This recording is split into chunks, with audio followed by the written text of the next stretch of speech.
feel like I'm about to drive into the sky right now. Look at that.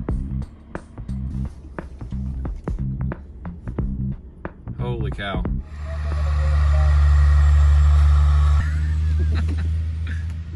Hey! Woo woo! Yo!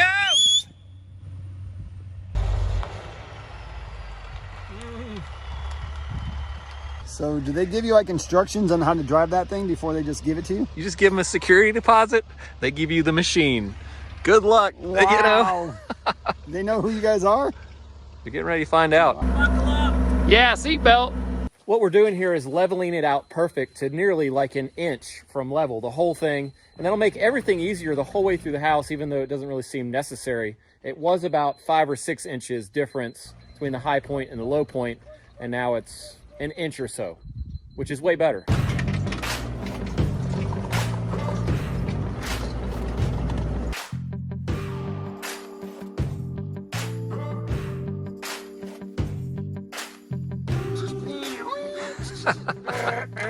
I would consider letting you drive this, but it's on my credit card.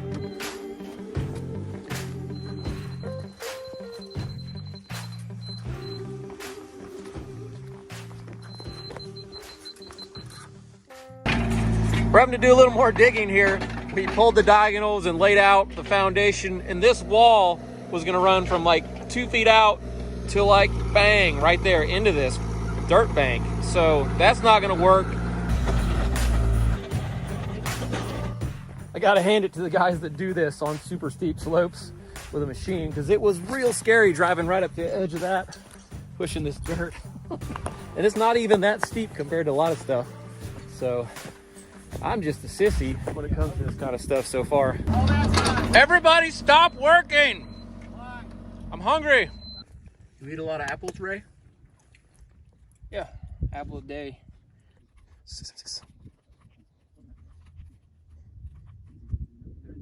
What you got? 1'10" is 22.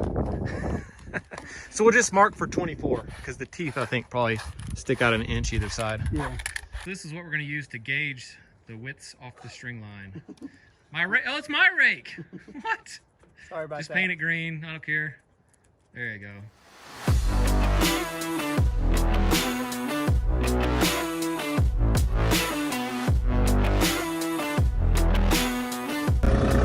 We got our laser reader set to the correct depth. Now we can actually start building the house. So first scoop coming up. Let's do it.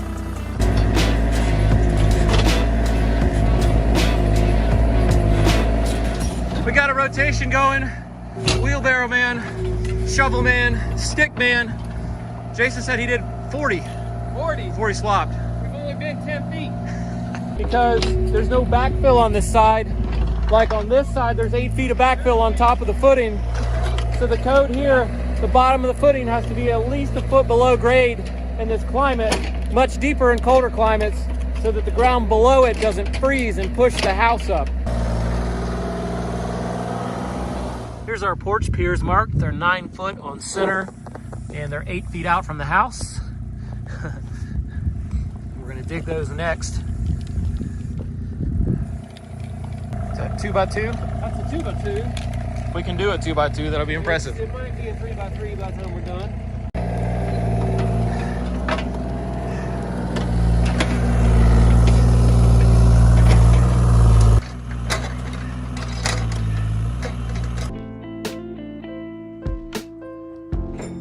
Woo! That is the end of day one. We got the footings dug, we got the pad leveled, we got the basement widened, we got the piers dug for the porch.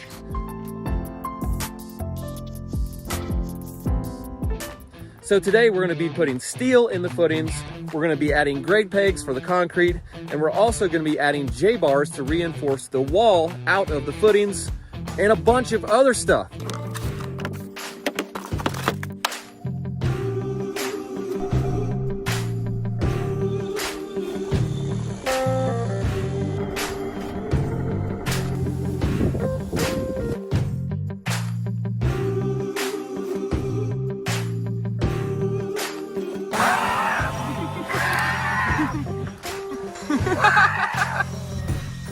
Right about here somewhere, we've got to put a sewer line under the footing, and we don't want to dig that later. So what are we going to do?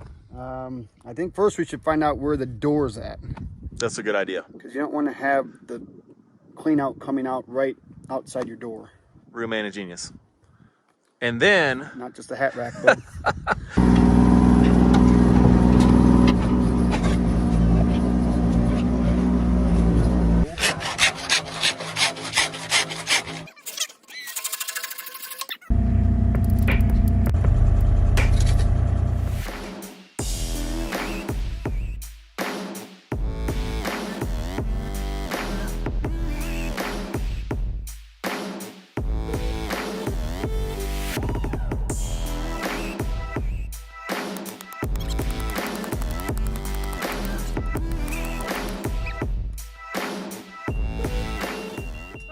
Too deep. You ain't kidding me.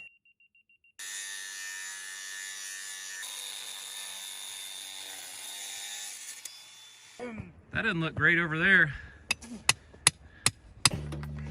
These are the porch pier grade pegs. And it's hard to say, bro. We didn't dig these footings to any specific depth. Like I told him to. Like he told me to. So we're just gonna stick these out of the bottom 1 foot. So we know we have 1 foot deep in every one. The grade peg pier. The pier pegs. grade pegs. Yeah. Here it is. Oh yeah. We're using these little pre-made wire tie things that, you know, this special tool. I don't know what that's called. Whirligig. Whirligig. Cancer and reproductive harm. Anyway, people that do this for a living, I think they're called rod busters, the guys that are really good at this. I don't think they do this. I think this is like a homeowner kind of version of tying rebar. So I think they prefer just a spool of wire and some lineman pliers, and they can probably do it about 10 times faster than I can. Probably. Yeah. No self-respecting rod buster uses those kind of ties. These have to be really precise or they won't come out right. I think I said that already. But we've had issues before where we had some masons not spend as much time doing this. As much? You mean anytime? Or anytime, and then none of them come out in the right spots.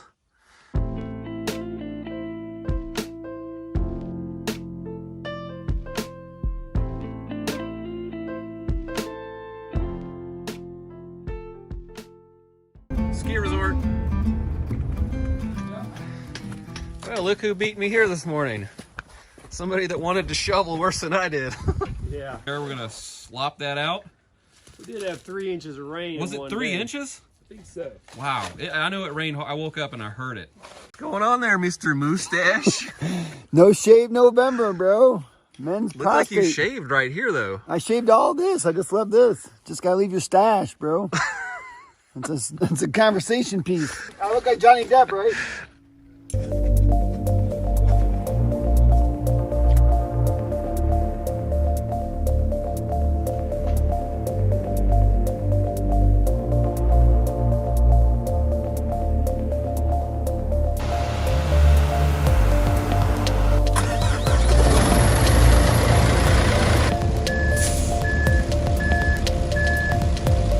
Rodrigo's priming the pump with some slurry and super slippery stuff they put down the hose before the concrete, so the concrete doesn't stick, I guess.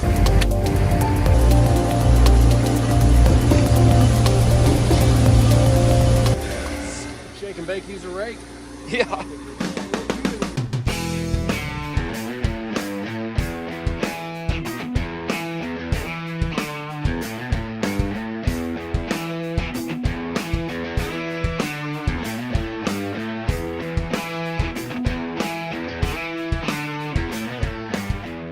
Now, some people would say I'm crazy for doing this, but I use this aluminum screed board to kind of jig up and down and get the surface level. So I take out any humps and also take out any dips. Since I'm gonna be the block mason, I don't wanna have to fight a humpy footer. This just ensures that it's much more flat.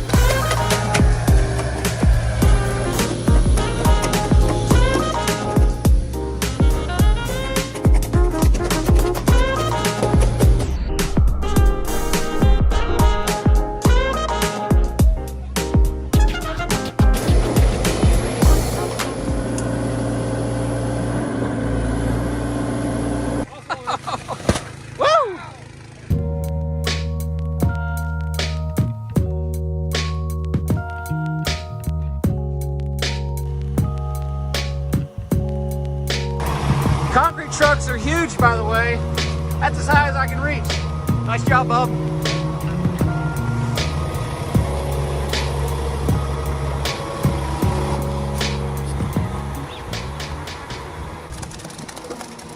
Jason's got the hand signals going. What's that one, Jay? Just a little bit. Just a little bit. What other ones you got? Don't confuse him though. That's stop. That means I'm gonna punch you. He was asking me questions about the signal. Sorry. Sorry. Crossing up the signals here. Just take a little, just a little bit. It's a thing of beauty. Thing of beauty, boys.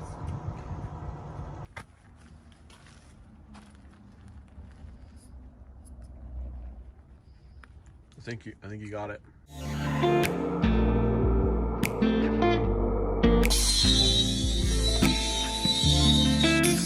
Just nice and light.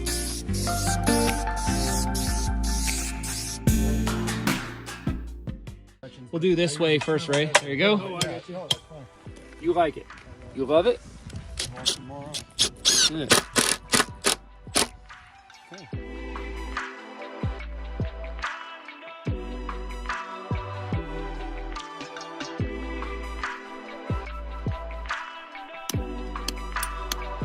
That's it on the speed poles. We have our lines. All we have to do is hook a string block with a string line from this line to the opposing pole at the same increment. Shoop, and we can lay block straight to that line with no corner out of block. My goal is to unload this thing without damaging it.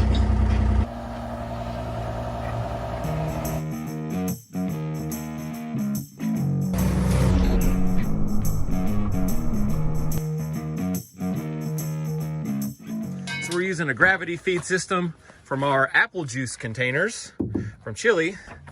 Out a nozzle we have tapped in the bottom, down this hose, and since we're about 8 feet lower, we have water pressure. Hook it up, Jay! What? Hook it up! With what? Bottom row, string block. I don't have one. You don't have one. I'll get you one. How's that working with the hand? You know, it's going great. So, Yep. you know, no fingers, but actually I can grab a block with relative ease that way.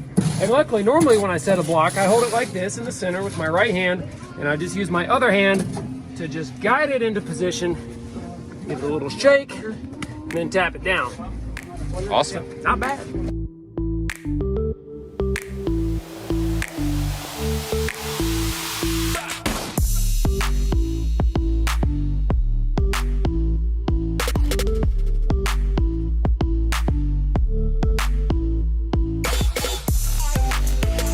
You know, we're not really racing, but I'm ahead of these guys by like 2 blocks. Not racing. It's the East Coast. He's got an extra 10 feet though. Extra 10 feet though. For efficiency, we're setting all these blocks the same direction with the handle facing towards the row we're laying. See that handle, handle, and that makes things more efficient. That way, every time you grab a block, it's oriented the same. Boom. So we picked the right side, bro. We're in the shade. Come on, man. I'm not stupid. No, nothing. All right, here is our 4th row, and this is a bond beam row. We're gonna do that every 2 feet vertically, and that way we have a really solid wall with all this steel bond beam every 2 feet. How you doing?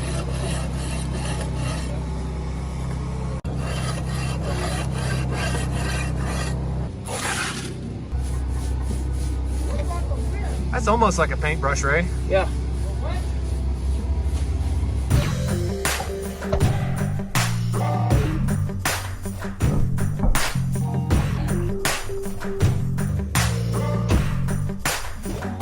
You know what, just forget it. You're never gonna land that thing. We're getting back to work here. The only problem is we only have 1 walk board and we're already too high on our block. So we're just gonna mix it up, use a walk board, do what we can do, and then call it a day. Hey boss, you can sit on my shoulders and lay block. That could be interesting. Let's see how this is gonna feel. I think it's in this one right here. Where's that hammer? You know, I don't have another level, I don't think. I think that's the only one I have, and I really like that one too. Where you at, little level? I'm coming to get you. Okay, I see some action happening here. A little bit of mortar falling down. Wait, probably was a background. Oh, there it is. Yeah, you know I wouldn't leave you in there.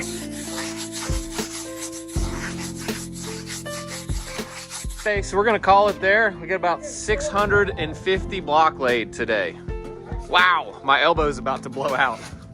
So our stack is way down and our wall is way up, 11 high, 9 high, 9 high. So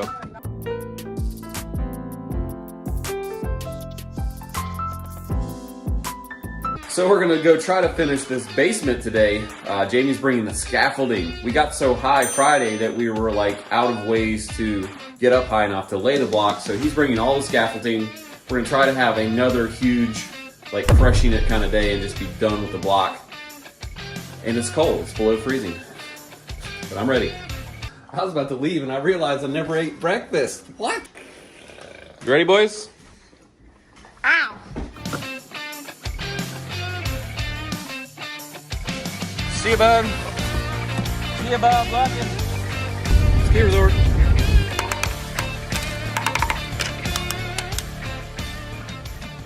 Possible to back this thing Yeah. I was yeah.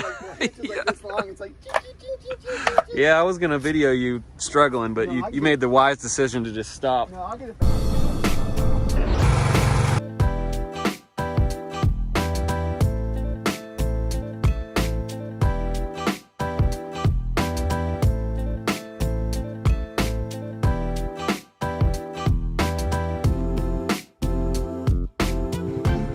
So that's our scaffold setup. Hopefully that'll get us to the top of 16 rows without having to set up any higher than that. We might have to set up a little higher. Using this torpedo level to level the block like this way, and the string line is my level the other way. So I want it flush with the string line and it'll be level. So all I do is just set this on here, little tap here, little tap there. That's it. This is a 10-foot wall at an 8-inch block. There is codes for such thing.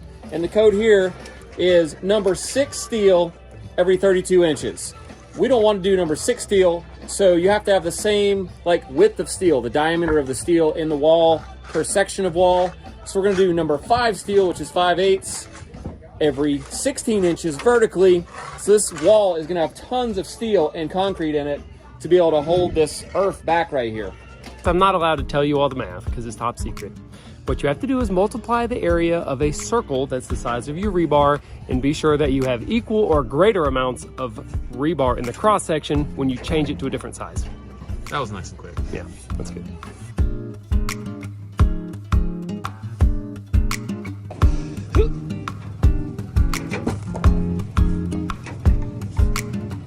They probably make fancier, mud boards, but a piece of Advantech works pretty good. Way better. So much better. Except for this little part here. That works good. What? That looks good. Yeah. It's way better. Couple more, Arlo.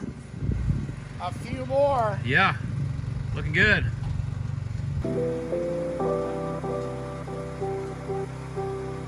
Yeah. There we go. Keep going. Okay, here we go.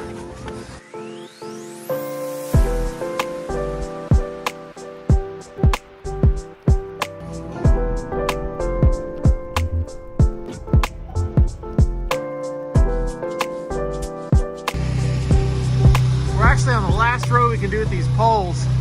We're gonna have to get them out of here and lay up a 2-block high corner at each of the corners to finish out because the wall is taller than our poles. That's the top, and what we got to do now is with these string blocks, just like on regular block work, like around here, right at the top of the rows, and run these last 2 rows. But that's it.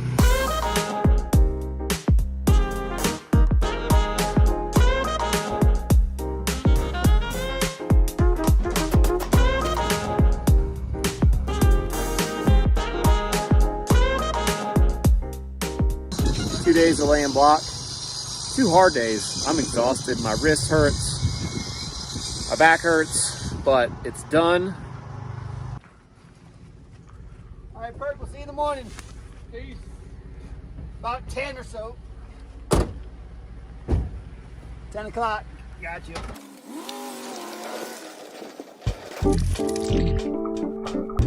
Ski resort. It's another day. I'm headed back to the mountain. I've been on the phone with the plumber and the homeowner and then the plumber and then my wife and then the plumber again. and just getting everything lined up because we're ready for the slab plumbing. Today, we're gonna stucco the outside of these basement walls. I think what we're gonna have to do is lean the ladder against the bank just like it is, climb up and just reach over. That's my plan anyway. And it's super cold and windy today, by the way. I mean, I don't know, it's maybe 30 degrees, but there's like a 20-mile-an-hour wind, which makes it feel way colder. So we're gonna use that backpack, like pump sprayer, to spray this wall with water so that it's wet and the water doesn't get soaked out of the mortar too quickly.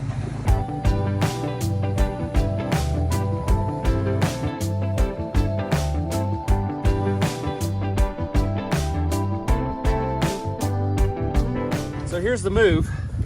Right here, 2 trowels. Whoa, that was a big load. Kind of scrape it off and you got one big load like that. Put it up against the wall, slide it up.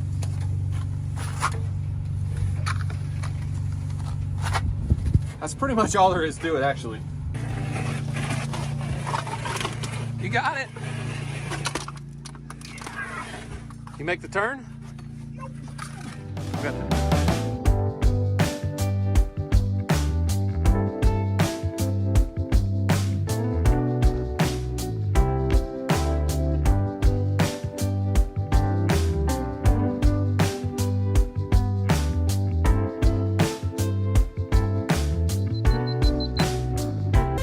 I'm headed up the mountain again, and today we're gonna check out the slab plumbing and get it inspected and hopefully get a little bit of gravel for that slab that goes under the slab. Up to this point, we've had no power. We haven't really needed it, but you know, we need air compressors pretty soon. So we're gonna get this set up hopefully before the inspector rolls up the mountain and get it inspected so that the power company can hook it up. Pole failed inspection in like 3 different ways. The breakers were too high, the meter was gonna be too high, we had a wire running out from a well on our other job. We're not electricians, we're carpenters. So, I mean, we just set the thing up and let the inspector tell us what to do. So we're gonna go fix that thing and then get out of here.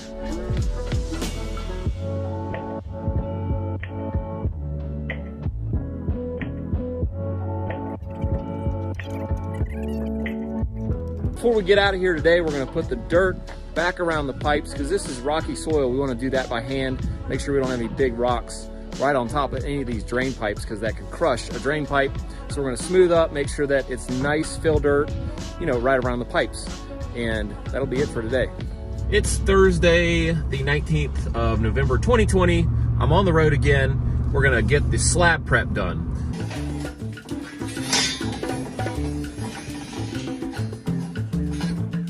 Nice. So Jono's got our steel going in the wall, and Ray. Before we put the gravel in there, we're gonna go ahead and do something else. We're gonna chalk a line around the inside of the blockwork where the top of the slab is, and then we're gonna put some tape on the inside of the block, and that's for isolation. So we don't want the concrete to actually stick to the block. We want it to be separate, and the best way to do that is to use some kind of a substance that is slippery that the concrete won't adhere to. And we're gonna use zip tape today. 20 tons of gravel is no joke.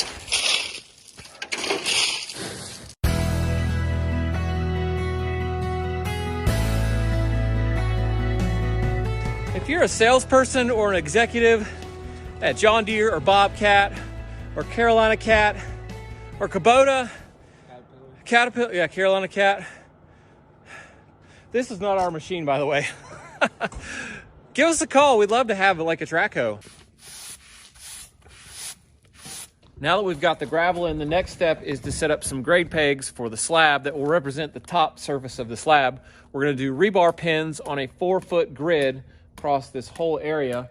And one thing we definitely don't wanna do is put one of those pins right through our slab plumbing, because later it would clog it and cause a huge problem. So we're also gonna mark where that slab plumbing is on the gravel, so we make sure and don't stick a pin right through it. Oh yeah, 1/8 down.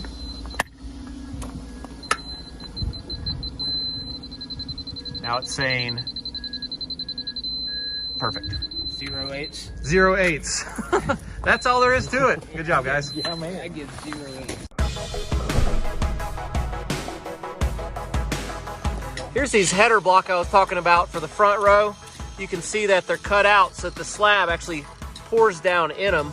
We'll put a piece of steel across right there to tie it all together, and we'll put the gravel in up to here. You can see we haven't put it out there yet because Jamie's still working on getting these down. You ever stepped on a rake, Ray? Nope. I have. I was walking across my backyard in the middle of the night, and I left one out in the yard. And I stepped on that thing, and it hit me right in the eye. And I thought I got attacked in my backyard. I started swinging in the dark. Another day done here. We've got everything ready for the slab except putting down this vapor barrier, which we'll do right before we pour the slab so it doesn't blow away, which usually happens if you do it early.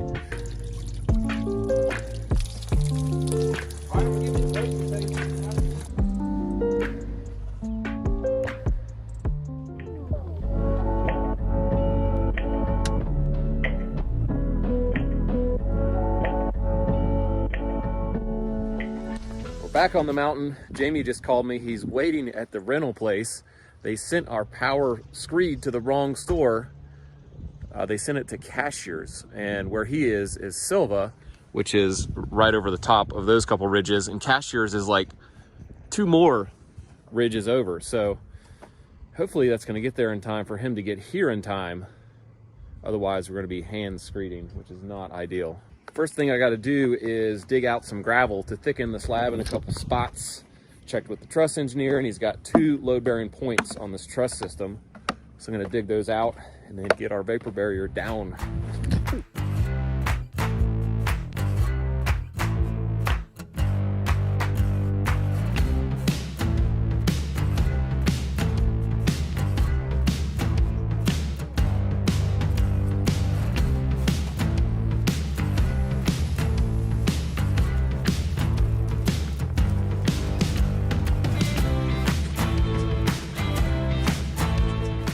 There's our power trowel, but there's no power screed.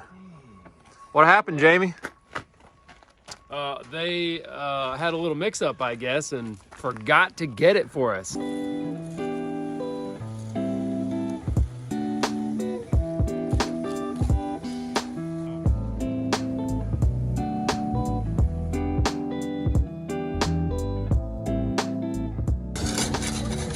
Jono and Arlo are getting the anchor bolts put in, and they're going in every 16 inches because of the wind zone here. That's a lot more than usual.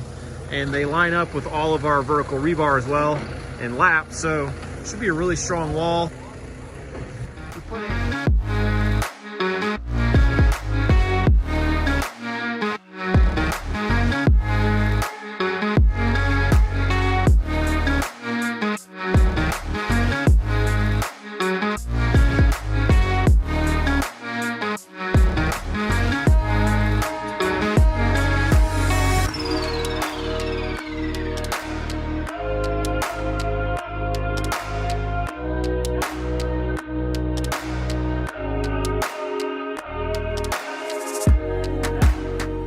Now we're going to jump on the second half, pump it in, screed it, bull float it, and we'll be done and just wait for it to harden up so we can get on it.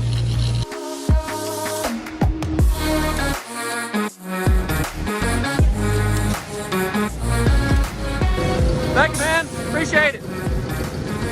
We'll see y'all later.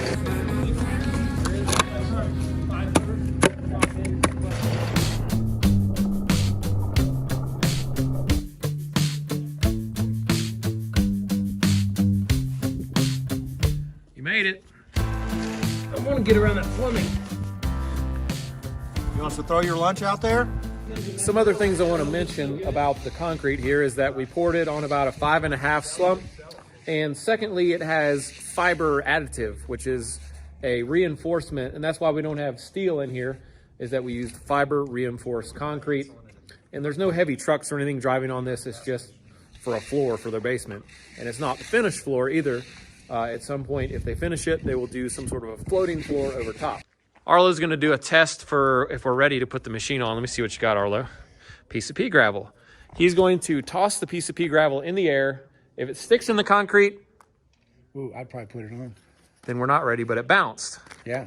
So If it sticks and goes nowhere, then they're like, don't do it. I think it's time. Man, I think I think it's time. Yep, I think let's do it. I think we do.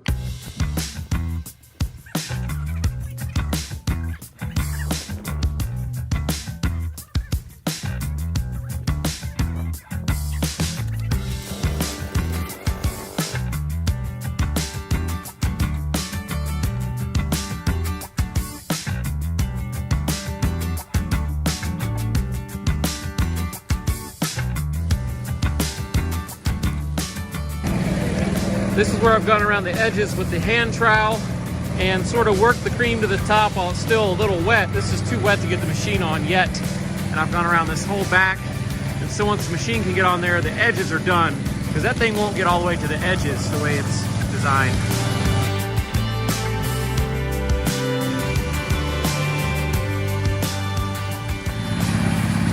We usually run the machine really slow and the blades at a flat kind of angle on the soft stuff.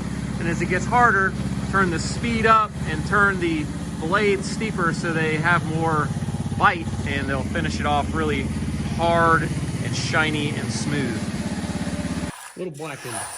We've run the trowel across this again. You can see this kind of burned looking area. That's about done. That's about as smooth as we're gonna get it. Over here, the concrete's been in the shade the whole time, so it's not drying as fast. You can see it's not as smooth. So we gotta keep kind of working over as that part dries. That wasn't bad, fellas. I was kind of nervous, but that was... You just gotta stay cool and calm, you know? Something could still go wrong, I guess, but that was... What could go wrong? I don't know. Something will go Something. I mean, if we went away right now, it would just be a little rough, sandy on this side over here. Well, I just always think about the time that Eric pulled the start handle and the rope out of the Oh, it machine, came out, yeah. right in the middle of the job. Dang it. That could definitely still happen. Yeah, that could happen.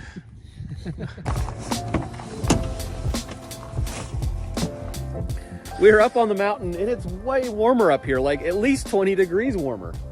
Yeah, it's temperature inversion. I just told you what that was. You didn't know what that Come was. on, bro. Everybody knows what that is. Come on now. Here's our slab the morning after, and today we're gonna build some walls over there and this whole front wall. There's our material.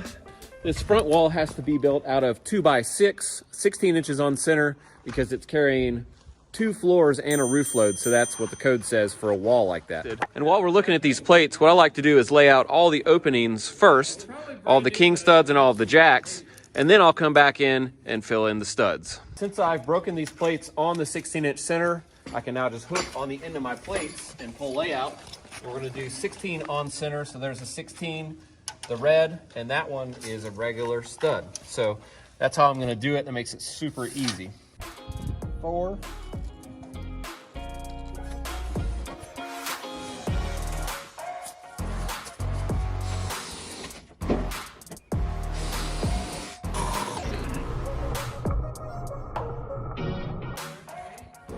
Hey, Jay, you got a longer drill bit? I don't know if that's long enough.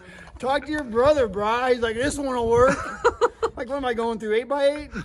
I ordered some extra for this reason. If you look down this thing, it is crazy crowned. No good. Man, I thought you were a good carpenter.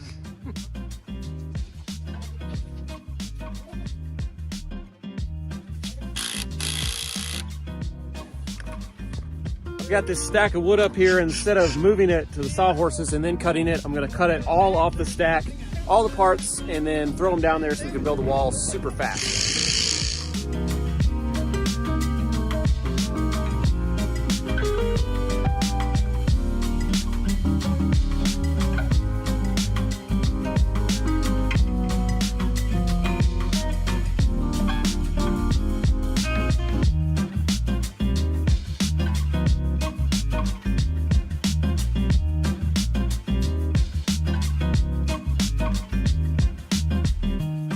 You know what tonight is? Tuesday. Tuesday? Yeah, what about Tuesday? I think you know. My favorite show's on, The Bachelorette. He's not joking. That's what's crazy, is that he really does watch The Bachelorette. He loves it. I'm not really a carpenter or anything, but You're not? is this supposed to be that short? Yes. Oh, okay. Yeah, the trusses are drop trusses. Oh. Yes, and they're bottom cord bearing here, top cord bearing there, so we're good. It does look like a mistake though. On this jogger or just...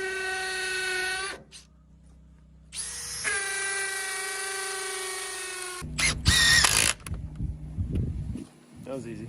We're doing this blocking so that we have solid nailing behind all the plywood edges. And that's a code thing for the wind zone, actually. Wow. Yeah. Don't stand there.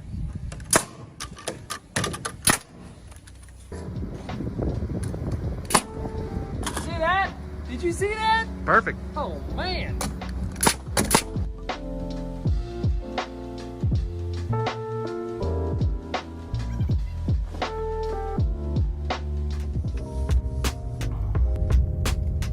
Uh-oh. I see raindrops. You going snowmobiling today? I think so, bro. Look at it out here. Hopefully not. It's the wind, man. It's a That great wind- day to set trusses. Dude, that wind, it just is a game changer. 19-2 centers, because that's what the truss plan says. And let's look at the tape. 19-2s are right here, the diamonds, all the diamonds. So you don't have to figure out what 19.2 is. It's kind of pre-set on most tape measures. That's probably good, Jay.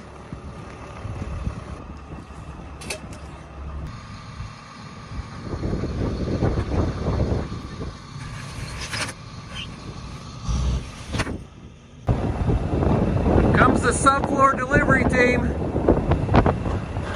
Oh my gosh.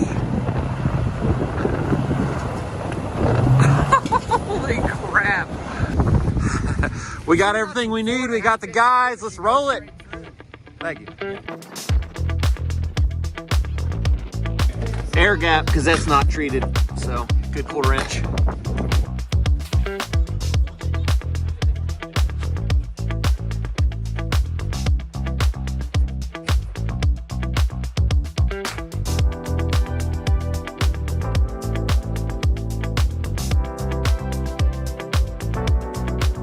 This is going so fast. We could have actually stick framed this floor with some posts and a girder down the center, but these are free span. It's all open downstairs, and literally this has taken 15 minutes to set half of the floor.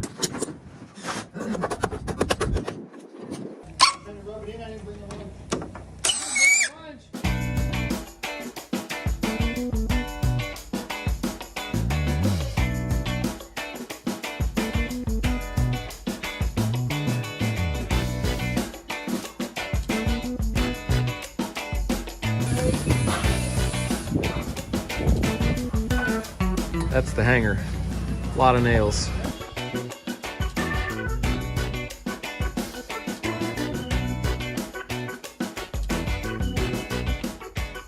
Yo, Jones. What's that?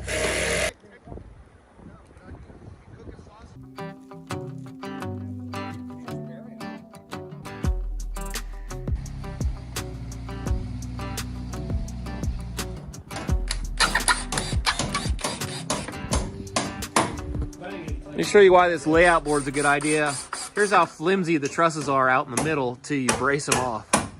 We're gonna be gluing the subfloor down with Advantech subfloor adhesive, which is a polyurethane type adhesive, so it really adheres to even wet wood, which is awesome.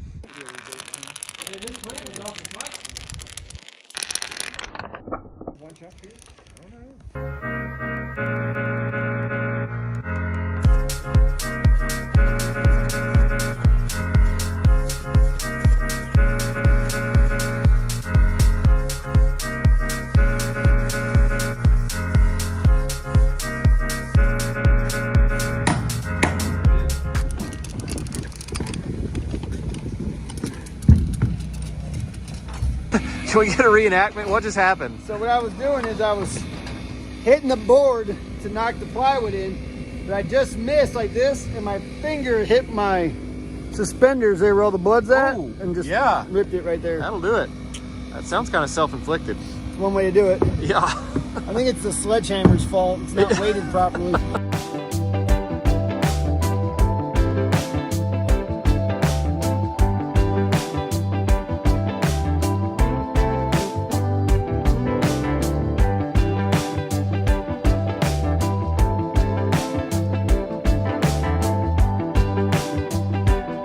When did you build those walls? Well, when you were doing nothing. I think so.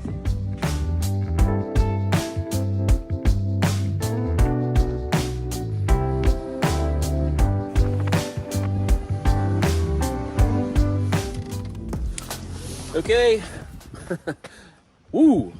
So it was 46 degrees at my house when I left, and it's 33 up here, so maybe it will snow. A little cloudy this morning. What? A little cloudy. A little. What time did y'all get here? 7? Come on. We've been building walls all morning. We're gonna get going today by putting the sheathing on this bottom wall, and we're gonna be using this Zip R, which is a great product, and I want to give a huge shout out to Zip System for partnering with us on this job. So what this is your regular zip sheathing, which has a weather resistant barrier, and you tape the joints. Plus, in this case, it has insulation on the back.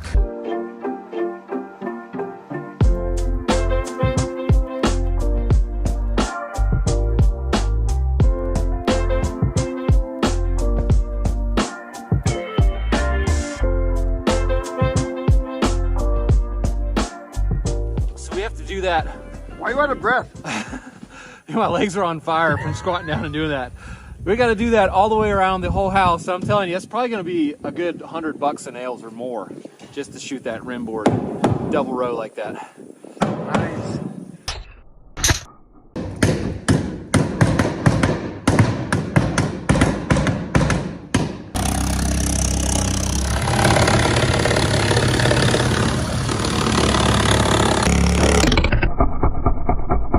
Breaking the sheathing on blocking so we can nail it, and it's continuously blocked behind all of the edges. You could put this stuff on vertically as well. I just like to do it horizontally. This isn't hard to do out of scrap material. We're gonna stop right there, and then we're gonna build our wall. Then we're gonna piece in that 4-foot missing piece so that it spans across the whole floor system and up to the next 4 walls, so it's all tied together with the sheathing.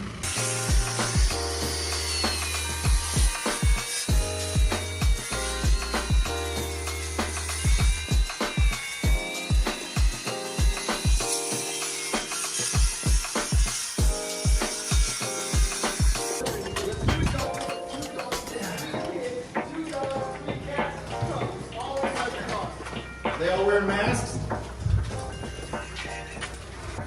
Yeah. You're good right there. Okay.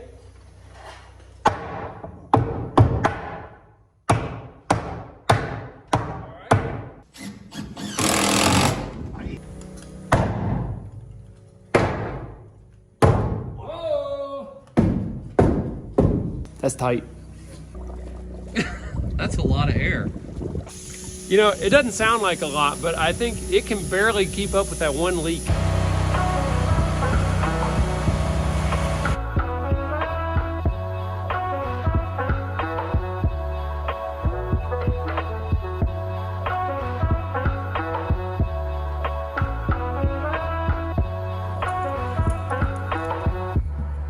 You know, I thought that beard might keep you warmer, but I'm kind of starting to wonder now.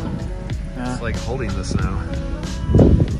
I think it's like it'll be like an igloo, it'll be like insulation once it's all done.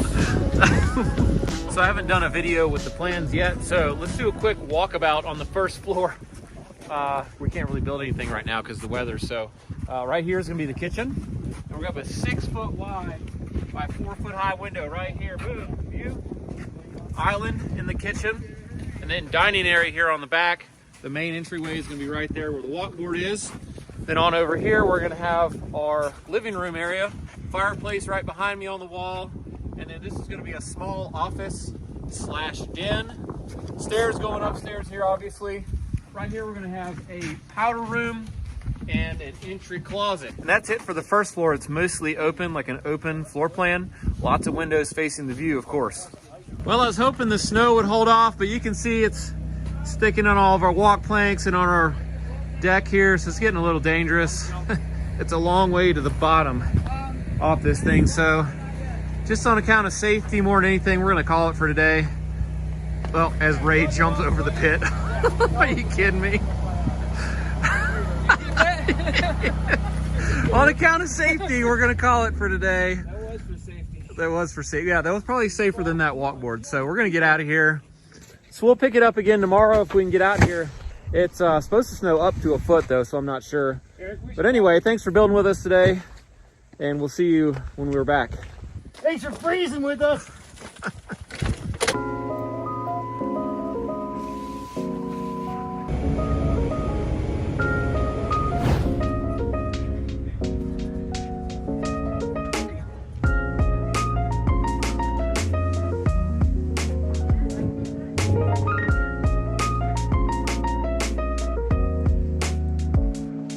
Next day, and I just came up here to see what the damage was.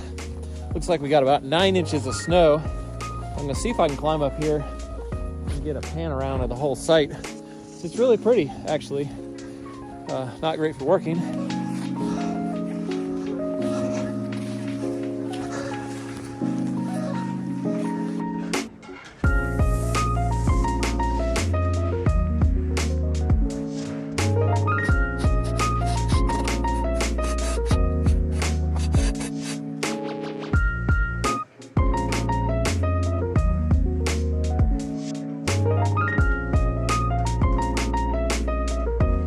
So hopefully that will melt off in the sun tomorrow, and that way we can actually chalk lines and build the walls Thursday.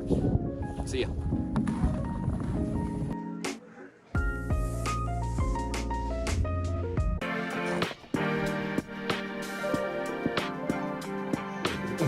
Little icy up here still. You should have seen it yesterday though, man. It was like a foot of snow on here. Yeah, I know. I saw it in your video, man. Oh, thanks for watching my video. Appreciate that. You watch ours? Yeah. If you haven't seen it, Ray and Jason have their own YouTube channel, Ray J Builder Buddies.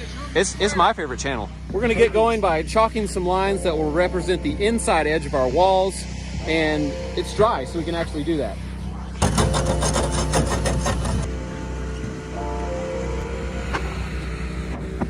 For these upstairs walls, it's also 16-inch on center studs. And what we're doing, and what most builders do, is you have to think like a piece of plywood. And a piece of plywood is 8 feet by 4 feet.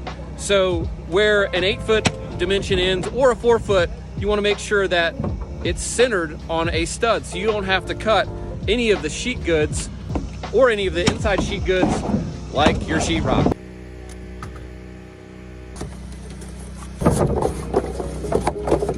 There we go.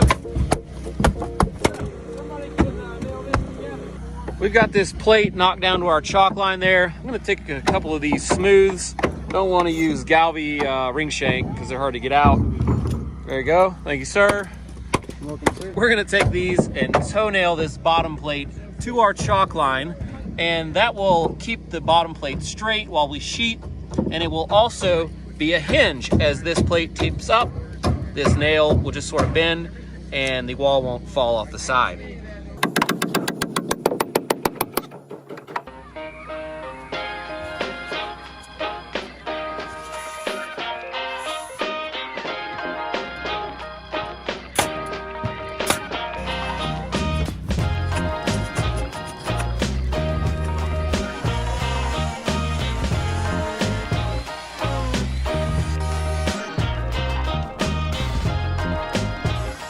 Got a flush trim bit. It's got a bearing on the bottom. Cuts completely flush with whatever material is under the material you're cutting.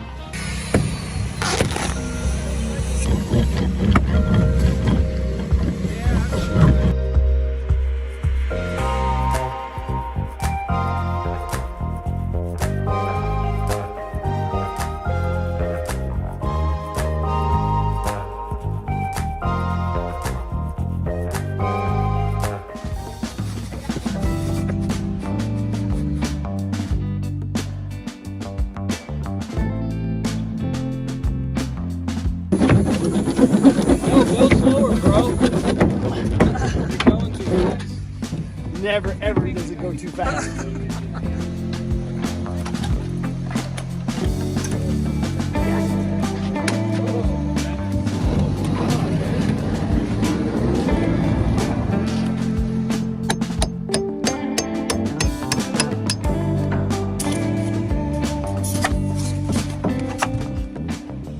"30-inch sill plate." 30-inch steel plate. 30-inch steel plate.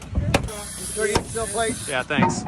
Anything else you need, bud? Oh, wall is 26. Bone Daddy's hanging on there. How is that hanging on? I don't know. I don't know, man. I guess when you've done carpentry as long as he has, it doesn't matter how you're That hammer is not giving up.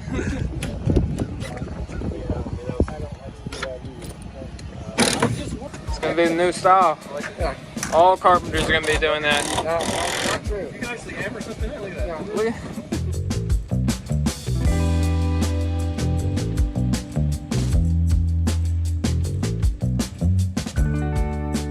25. 25 cross cut, sheathing. 2.5 cross cut sheathing times 2.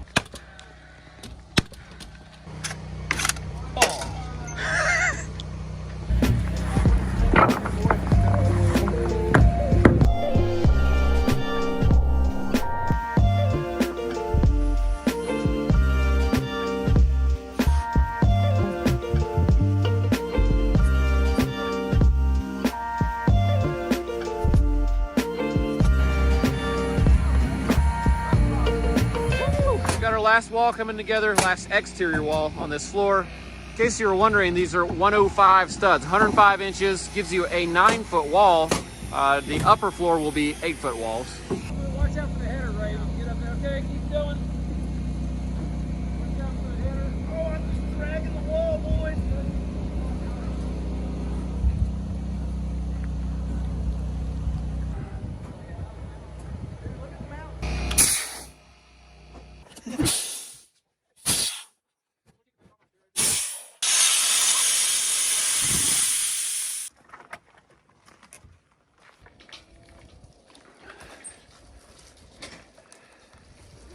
Well, that's a wrap for today. We got almost all the outside walls and a few of the inside walls built here.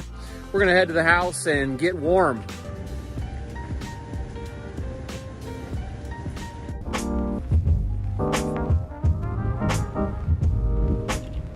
Elk, ski resort, they're open.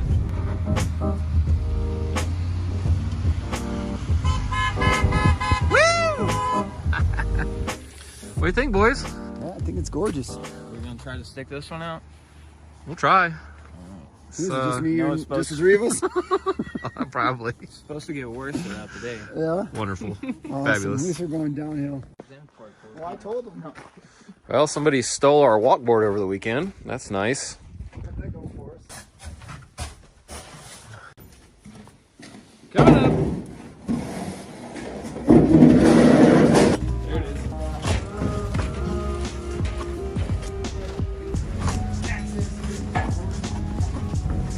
Here's your pro tip for the day. We are grading all this lumber, and what I'm looking for mainly is crown, which is bow in this direction, up or down. And if there's too much of that, I don't use it. If there's a little bit, I put them all in the same orientation, like all crowned up. This one's pretty flat, so it could go either way, that way or this way, but that's super important for getting a good wall.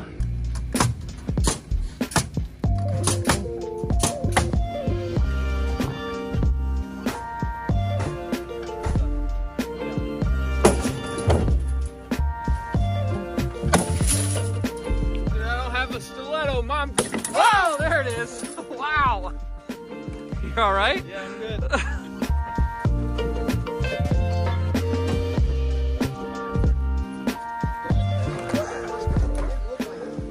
That's the one we want. In truss. Doesn't have the diagonal webbing. That one goes on the exterior wall.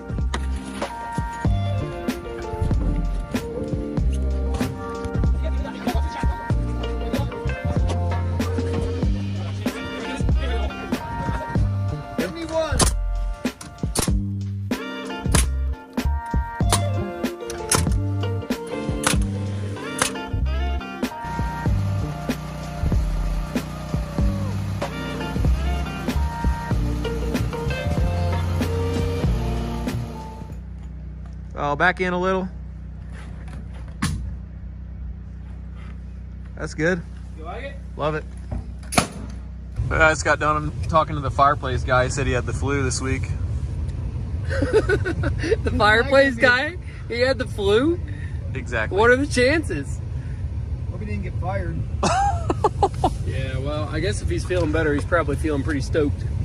We go back to work. Yo, Perkins! Yo, your wife ain't here to clean up your lunch, bro. You want to get your crap out of my truck? You just leave it in here? Man. I don't want that. Get that thing out of here, dude. Man.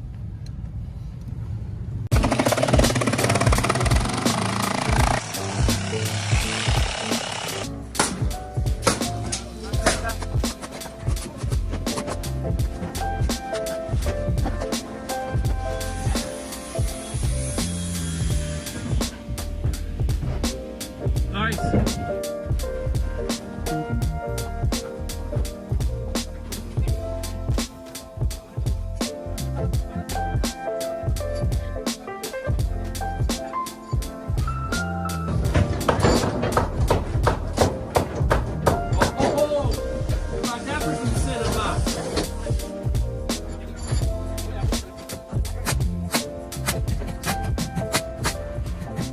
What's it say, weather guy?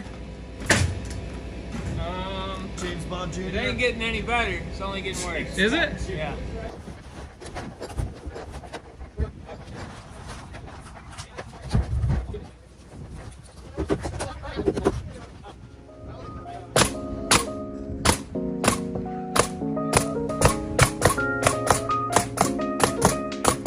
We don't need this layer of plywood in the middle.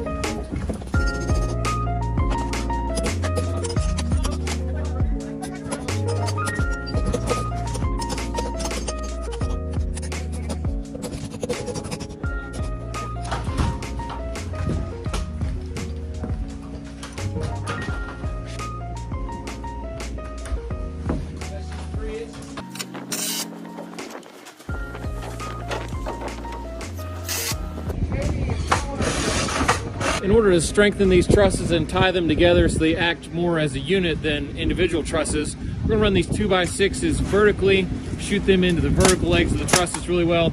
That'll really stiffen the whole floor system.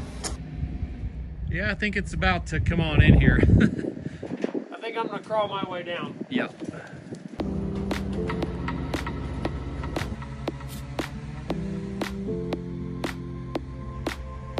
Well, we made it another day. We're gonna head out of here before we freeze to death or get snowed in, one or the other.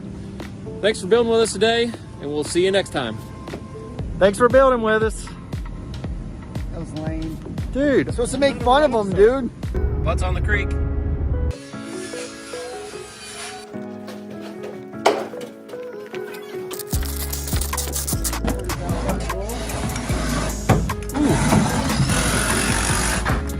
That's slick.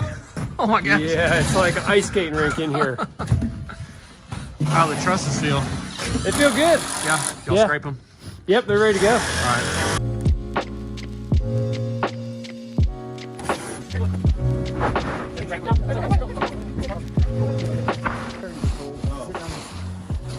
Not bad. There's a little bit of ice, but I think we'll be okay. By the way, if you're setting trusses, these will eat you alive, the corners of them. So it's a good idea to wear gloves and watch out for the corners. May seem like we just did this the other day, because we did, but what we did was straighten the trusses again, and we're gonna chalk a line to run one edge of our plywood to. We're gonna glue it and screw it and get it all put down. Oh, nice toss. One thing we always do is make sure we cut off the side that is not gonna continue the layout. So this side's the factory edge, we'll keep going on layout. Cut off side is there, and that's the best way to do it.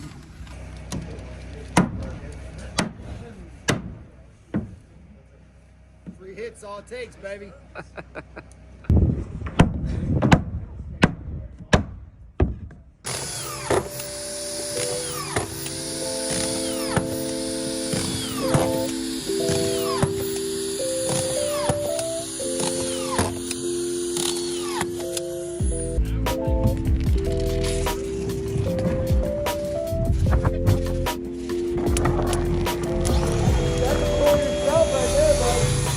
Phlegm.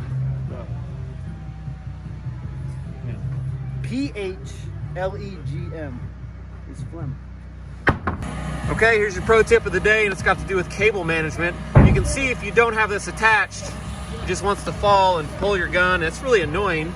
So we got our 4-screw set up here. We're gonna do our little figure 8 move. Boom, boom, boom. And now, look, it doesn't fall, doesn't pull on you. It's like magic. Pretty sweet.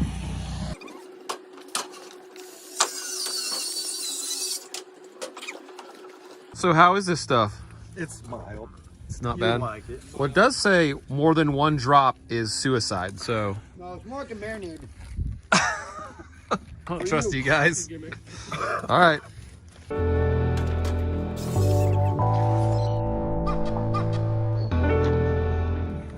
Time for a few walls.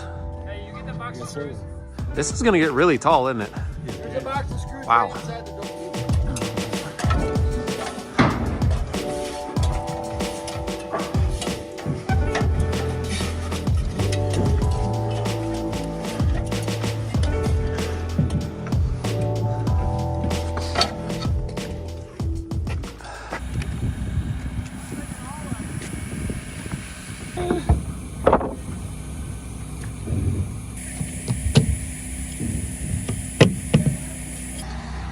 this wall goes right there, and that's the first wall we're doing. So to get the layout right, I measured what it is from the end of the wall to the end of the structure, and I'm gonna cut that number when I do the layout on this so that the layout will continue from this end. Boop, it'll be the same continuing across here, even though I'm doing this one first.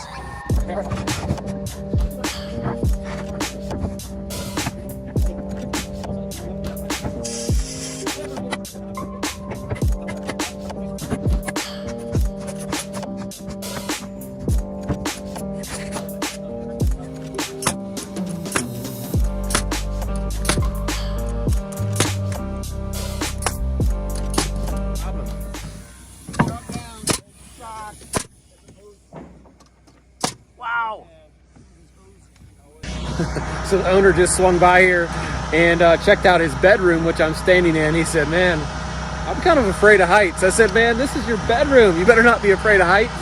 I think he'll get used to it.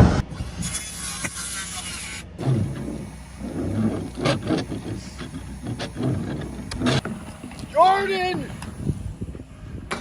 Oh, Rick. I make it. We're like dipping.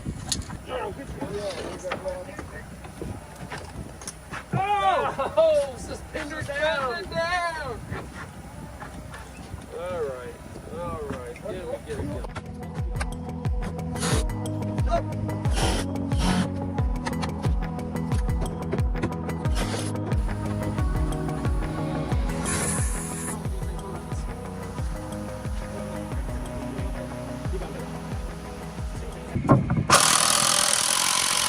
$100 3/4 long. Same. Okay. Tighten that up right there.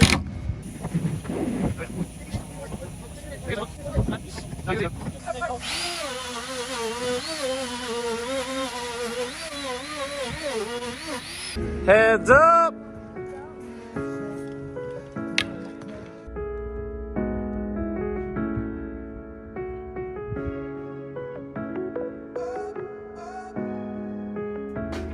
Yo, what's happening? Birthday boy! 39. You know what's next? Big Big 4-0. 4-0, baby. It's all downhill after that, buddy. Yep. This is what it's like. You get to the top of the hill and the sun's shining. You're like, ah! And then you're just downhill from there, bro. Sounds nice. Trust me, I know from experience. Yep, 40 hit the top of the mountain. And then, snowball right down that thing. Lots to look forward to. Thanks for the encouragement. You got it. Yeah, ready to go up.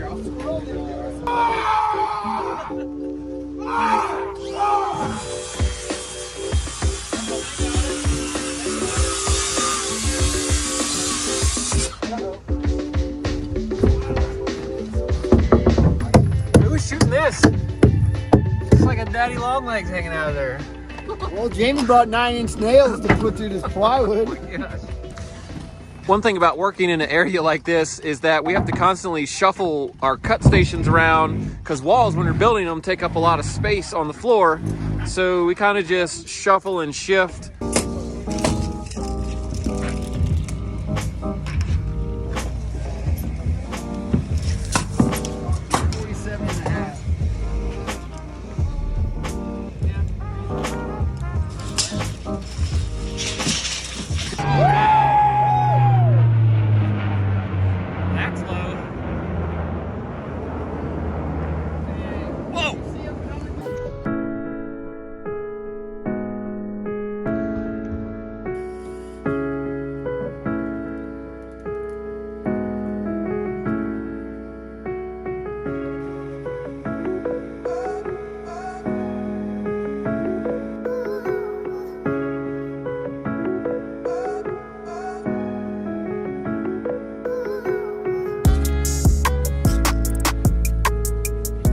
It's very satisfying to watch walls get built, and I'm not sure why. I think it's because it just happens so fast, and you have this huge before and after difference. But it's super fun to do as well.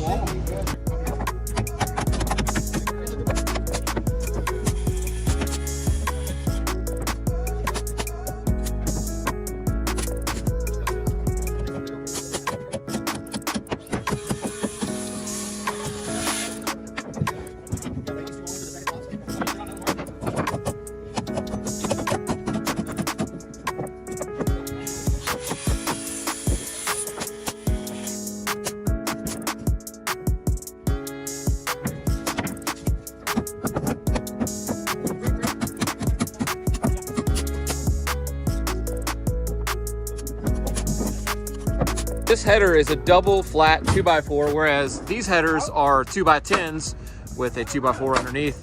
And the reason this doesn't have to be that same beefy header is that this wall stands up, it's the gable end, like the roof goes like that.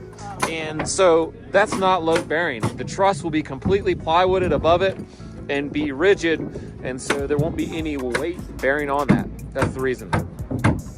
Hey, you know, it's only like 30 minutes to lunch. 20 minutes to lunch. Only 15 minutes to lunch. 8 minutes to lunchtime. 2 minutes to lunch. Lunchtime.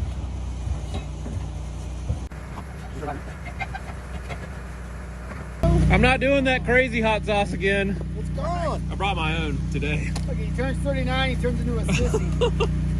I didn't see you use any. I didn't say I never said I was a man.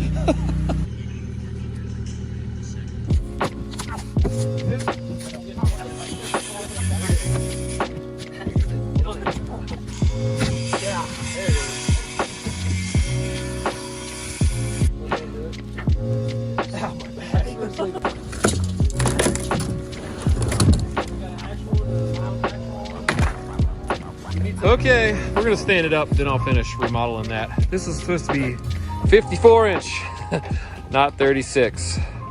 Good? 1, 2, 3, go! All right, pause it right there. 1, 2, 3, up we go. Watch out for the header. Might have to push that wall out there. Slap that one under there. Oh yeah, there we go. Shake and bake. A little squeak and creak. Oh!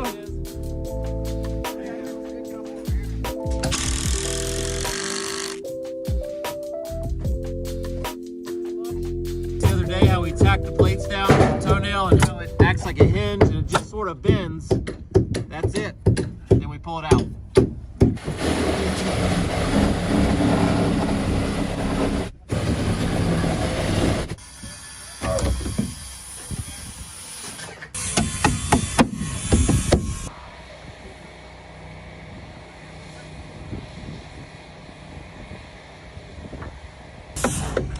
Hose issues everywhere, hoses.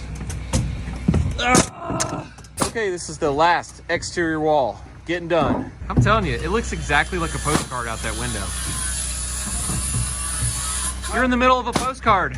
Look at that view. That's real. It looks fake.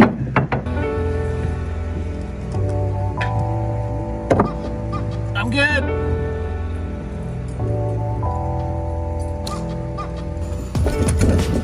Jordan.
The exterior walls are up.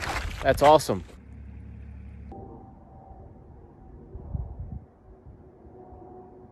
It's another day and I'm headed up the mountain. I'm gonna stop on the way and do something. There is an underpass right before you get to the gap on this mountain, and it doesn't look tall. Like, I was behind a Mack truck yesterday and the top of the truck almost hit the bottom of the bridge. We've got a crane coming Monday and he told me he needs 13.6 clear. So I'm gonna stop and measure this thing just to be sure.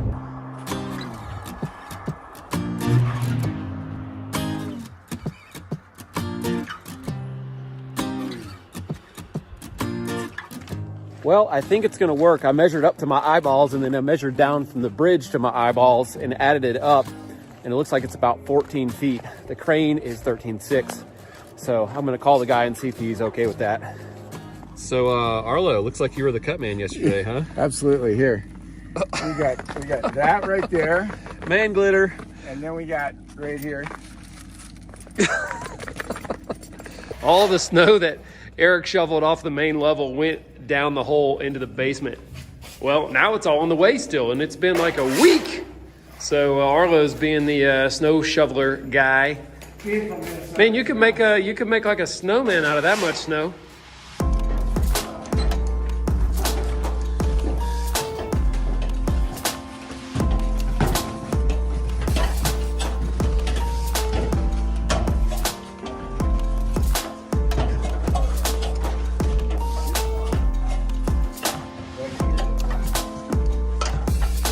Oh yeah. I gotta find a plan. We can't just make this stuff up. Oh, come on.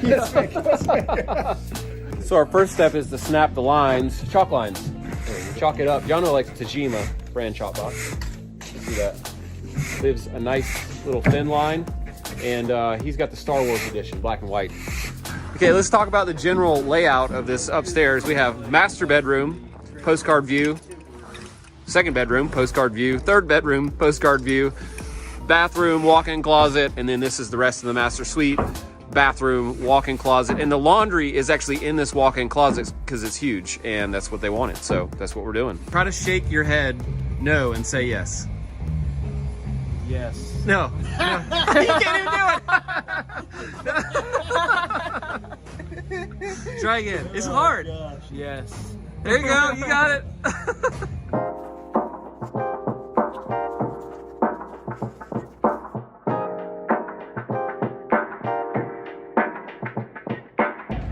It's covered in mud. Just spray it off. Oh yeah, there we go. Hey, there's my boo.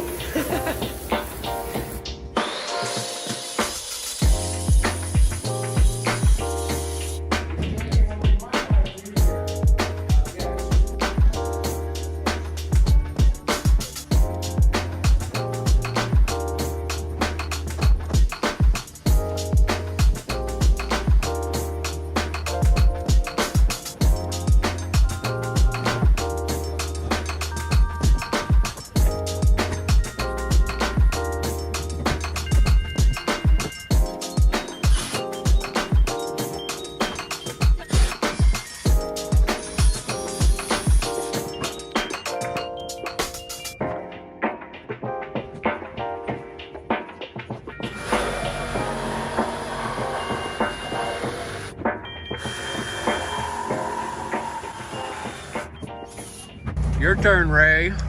Good luck. All right. Nice knowing you. Oh, that was more than a drop. Dude, you're dead. Dude, why do they say more than one drop, but it doesn't have like a dropper top? You know what I mean? That's a good joke. That looks good. My kids have those. It's called a Lunchable. Here. You're making your own Lunchables is what you're doing. Absolutely. 9 short, 35, partition, 81 jack, 93 stud, corner, clipping nails, water. Coffee. Yeah, that's my coffee, man.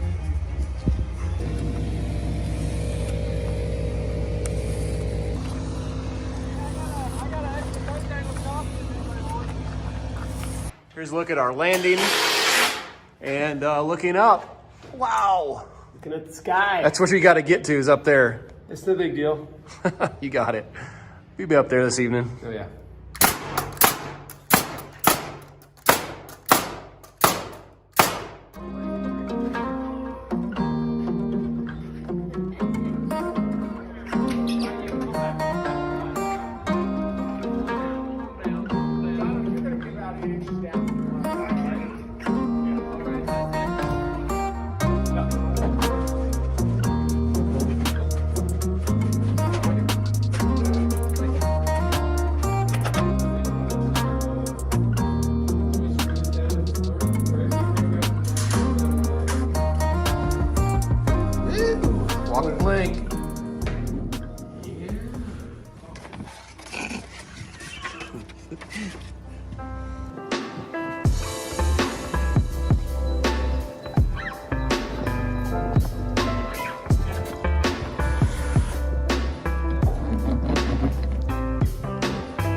stretch. This stuff is probably 2 or 3 times thicker than the regular zip tape, and it's sticky and stretchy.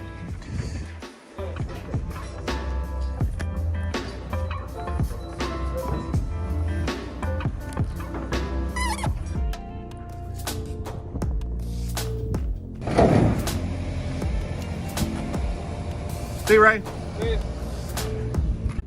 Morning. Hey, top of the morning to you. Top of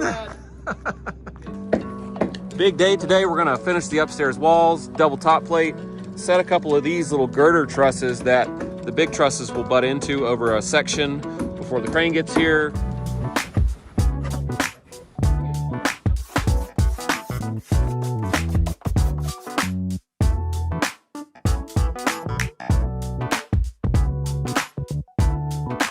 Now we got a stack of studs, and I didn't mention it yesterday, but it's sort of an art form to figure out the order in which to build all these walls to where the walls you have built and stood up aren't in the way of the walls that you still have to build and stand up. So I took Jason's suspenders and just switched the clips on the belt. And we're gonna see how long that takes to figure it out.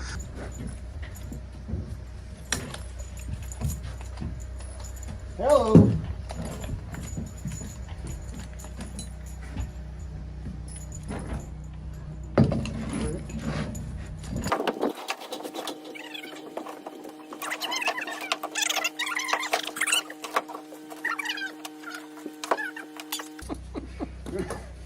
It's all fun and games, buddy. You wait. Oh yeah. Wait till you reach in for a screw and grab a handful of peanut butter next time you go for in your belt.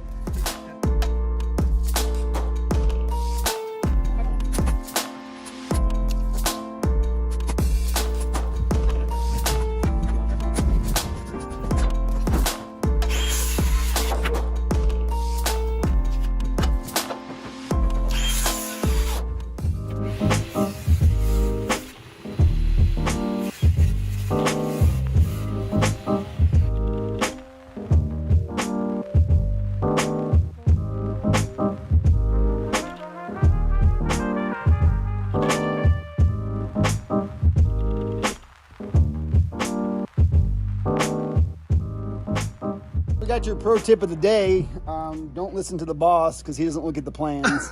And don't take any measurements from him because they're all wrong. That is all the walls. I'll probably fly the drone up so you guys can see from the top. And we need to double top plate the rest and also brace everything so it's rigid until the trusses get set on. And that will be what actually holds it rigid permanently. Jordan! Oh, wind caught it. Oh. Wind caught it, bro. What were you gonna do if it went in there? Nothing.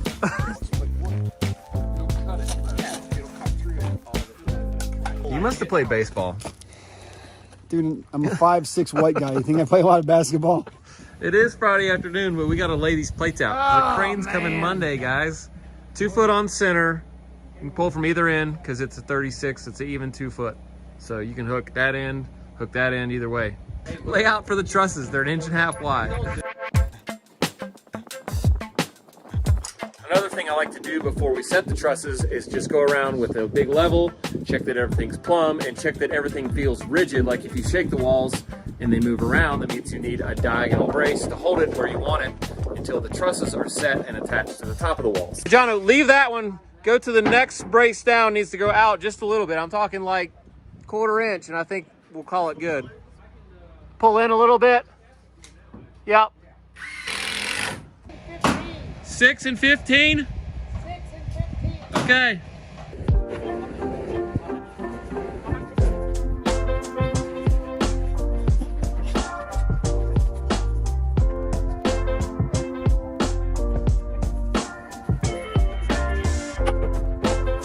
So they're having a meeting of the minds in there. A meeting of the wizard swords. Of who wants to do it one way and the other one wants to do it another way. Bro, they ain't never gonna get done. I think you and I should just go in and do it. It might not be right, but it'll definitely be faster. It's always the way it is between them two. Thank God Eric doesn't even care. He just gets it done. Yeah, he didn't even break out the plans today. I think it's the 2nd day in a row not Perfect. doing it. And see how it gets done?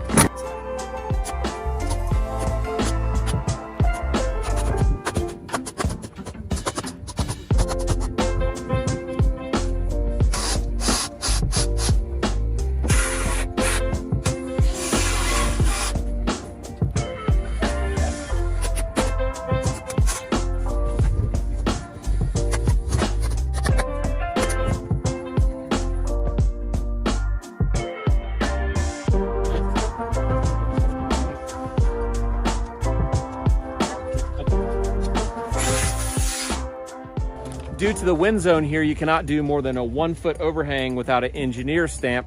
So that's what we're doing, 1 foot overhangs. We're gonna do this ladder style where we build the overhang and then screw it to the face of the truss, and then it's done.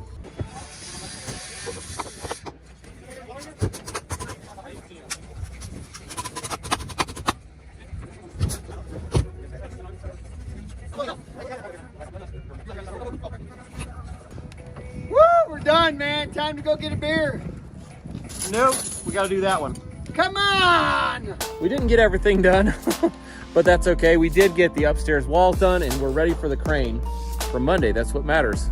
Thanks for building with us today, and we will see you next time. I'm in the office on Monday. Hey, because you said there's a crane coming, right? Yeah, I'll be in the office.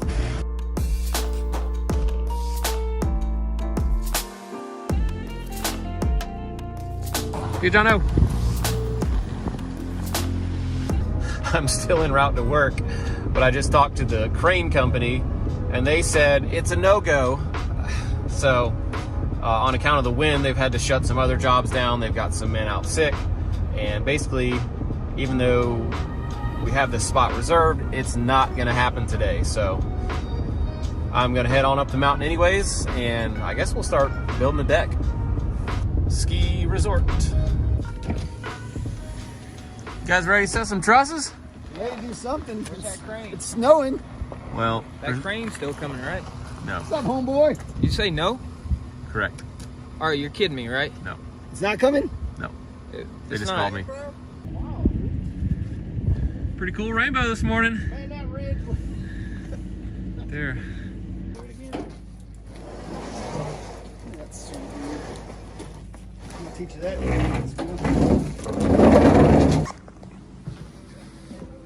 Okay. It's gonna be sort of hard to build a deck on those footings right now. Yeah. Oh my gosh. Oh man, it's like a swimming pool in here.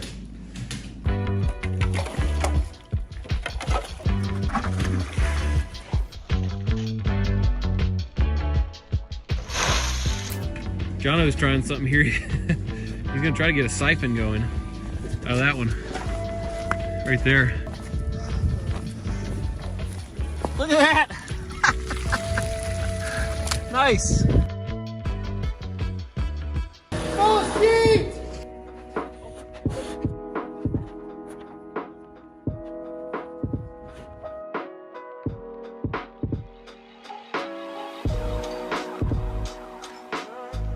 Well, I guess it's time to switch gears from this deck and get up here and get ready for these trusses.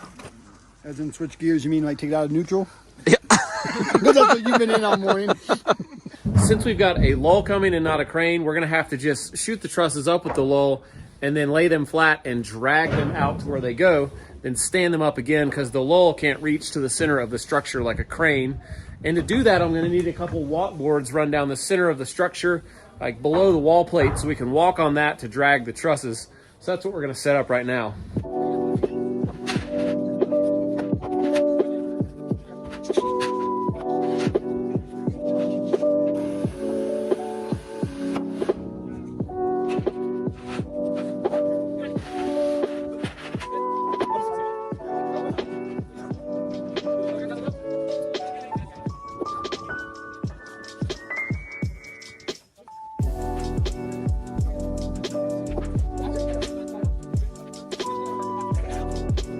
Got our walkboard super highway up there.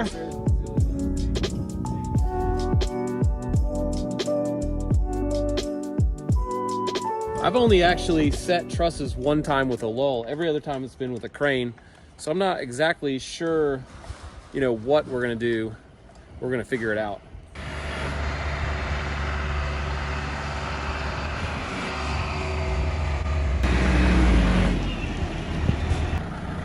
We're gonna set this girder truss first because some of these actually hang on that, so we gotta have that first. All right, so what's the thoughts here? Well, I'm gonna try to keep this on top of the wall plate, and we'll just slide it over to there. 16-footer in here.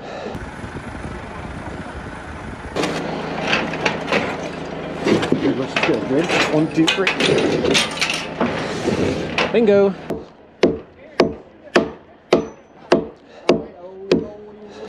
I'm flush. All right, we're gonna attempt this method where we just have the thing on the forks and see if we can reach the top of it. Hold. Hey, Jamie. Hey. Hey, go out that window. If you move that to where he could come right into the center, and you guys screw that wall. All right. Listen, y'all hold it in the windows and tell him to get out of here. Hold it up, I got it. All right. Back out. Yeah.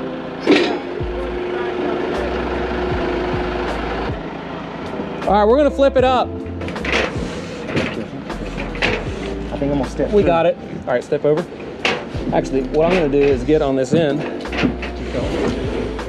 Hey, now y'all might need to get 2x4s to help kind of poke it along. Like, see, we're hung up right there.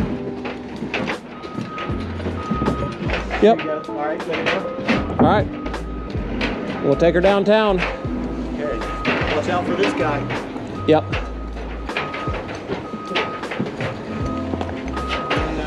I got it, Rick. I got it. They moved the trash trailer so he could get centered up. They put those 2x4s on there. Yeah.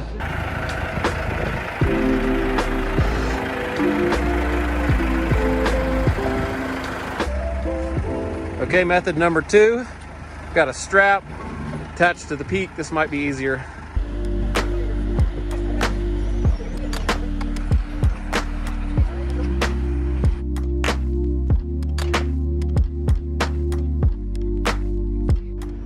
We are getting there. Got a bunch of trusses up here. All right, we're on the tie it up crew. Luckily, Arlo has been a boater his whole life, so he knows all the, you know, fancy sailor knots, right? Yeah, half hitches and things like that. Right, I don't know what that is. It's some kind of bird, but anyway.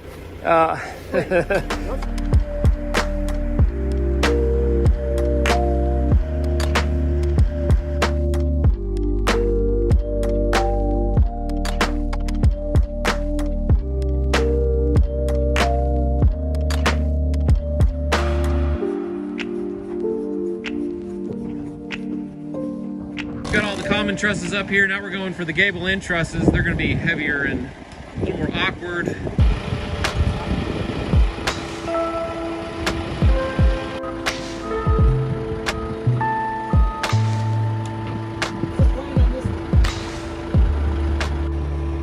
There's good.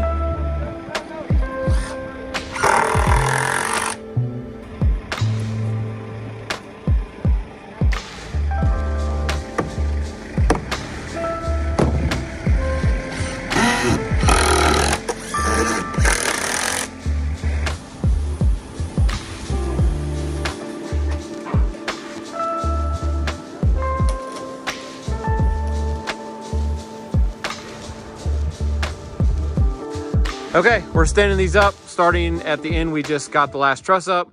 We're putting a 22 and 7/16 block between each one to space them and running down the line, and we're hustling because the lull is still down here with the other gable end truss waiting on us. So We're in third gear. yeah, we're almost to third gear. Oh, it's dead nuts, 12 feet. Yeah, right. Good.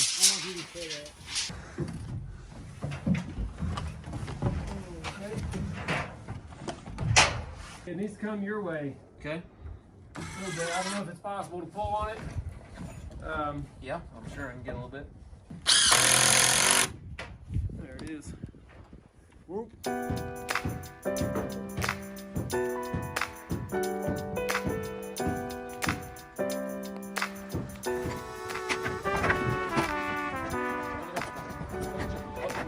Strong back. Silverback monkey.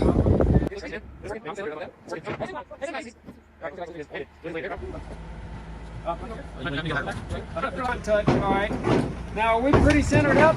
Or we No, it gonna needs to Ray's go way? towards Ray a Let's go lot. ahead and go towards Ray now.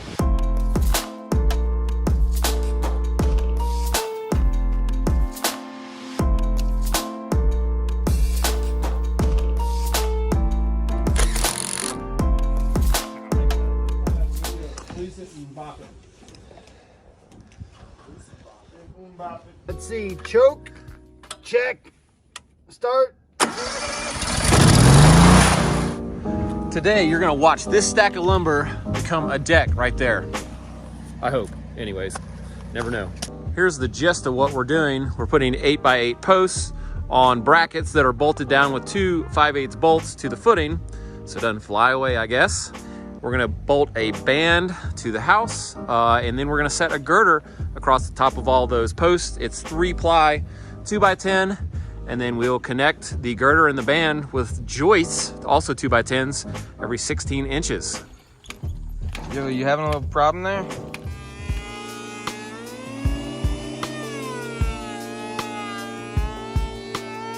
I need to put in 50 of these 5-inch screws real fast without burning up my battery drill. So I got the big drill right here.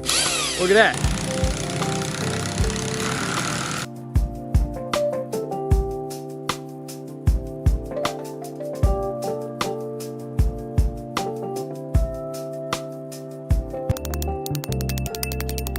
All right, here, give it a little. You want a bigger hammer next time? That thing ain't going anywhere.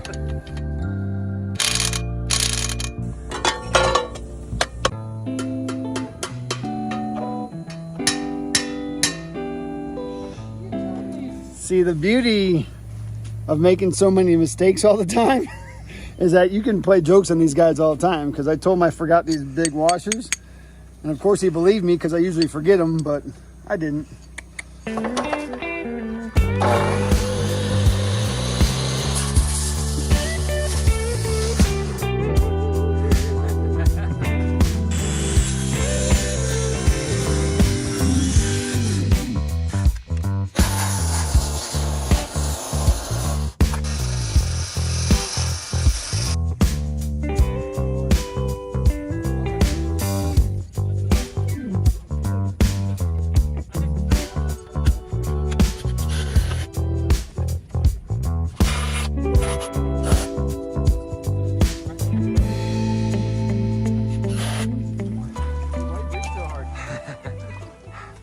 That's tall.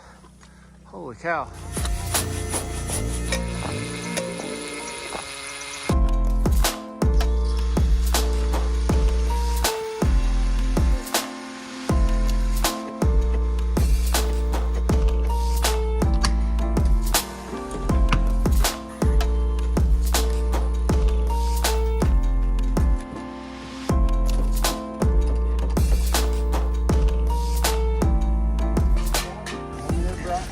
We're out of posts because we didn't get one of them, and we're cutting some temp legs. A lot of times we'll do what we're doing here is measure the down from the laser number and then 83 3/4 up from the laser line. So there's no math involved that you could mess up if you just measure them both. Basically add them together without having to add them together. That's some real man genius stuff right there, buddy. Flip it, flip it one time.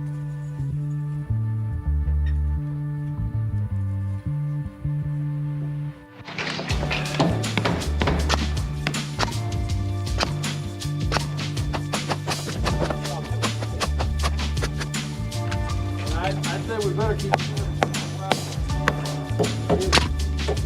the side instead of partial. I didn't actually need. Well, watch your fingers.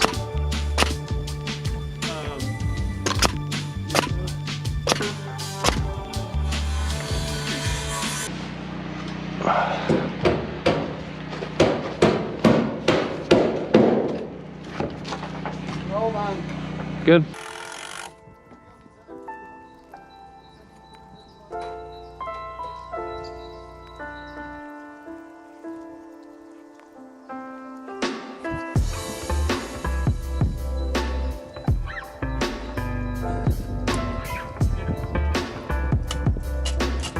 Hey, that looks nice.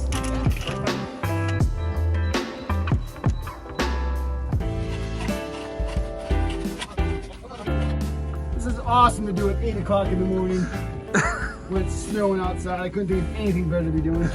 What? We've got all the mud and debris scraped back about a foot from the wall there. And I'm gonna jump in here with a leaf blower and see if I can even clean that better. Only the best equipment available.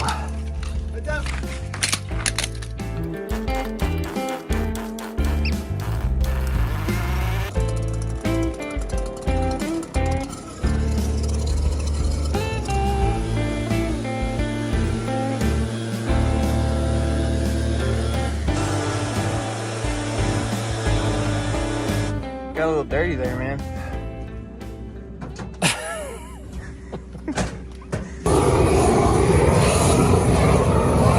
I got your pro tip of the day here. So the end of my airline is frozen.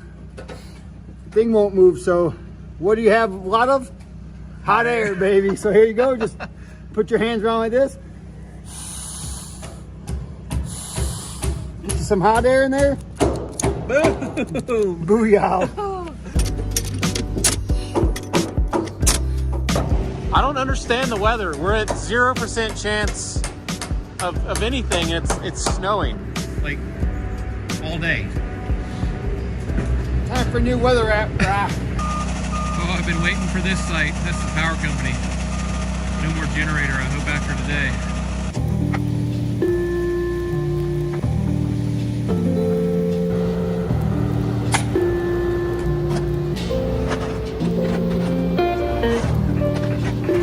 Finally, we're gonna turn this generator off the last time.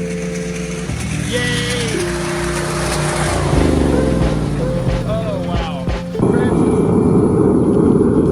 Blue 22, blue 22. Rover, hot road. Hey. Well, folks, it was supposed to be sunny and about 45 degrees today. We're gonna call it. We'll pick it back up in the morning, stick our membrane on the wall.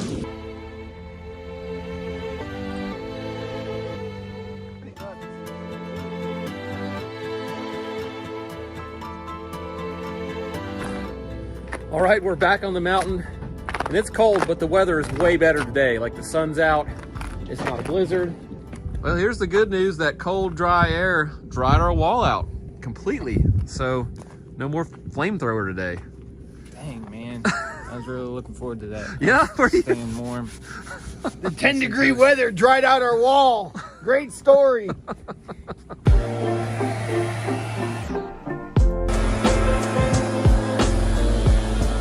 Until it warms up, we're gonna get going on the girder that'll hold the porch roof up. We have to do some temp decking so that we can get out there. We don't have our decking out here yet. So we'll put that down and get the girder going up. What were you doing? Putting Christmas lights on my truck. Okay, that's what I thought you said.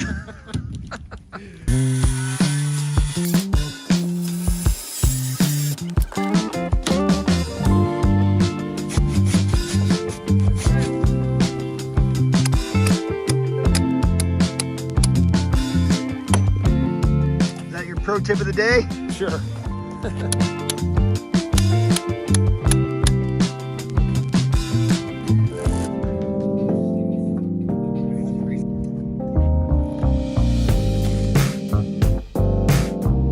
Finally, it's above 25 degrees out here, so we can get this primer going on the wall for the waterproofing.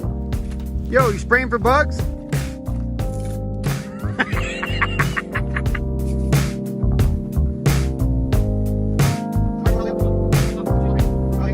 You just get a call from the United States? Yeah, I don't know that guy.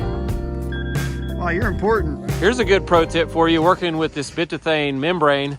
When it's cold but sunny, we lay it out on the ground because it's black, it absorbs the heat, and it makes it stick a lot better in cold temperatures. So we've always done that, and it makes it work really well.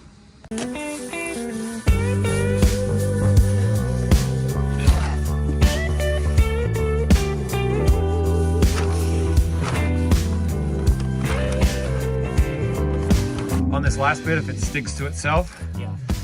it really sticks. So Don't let that happen. don't let that happen. We're also zip taping across the top edge just because we're going to leave this till Monday before we backfill, because the French drain we're going to get put in here has to get inspected before we can backfill. And actually, this has to get inspected too.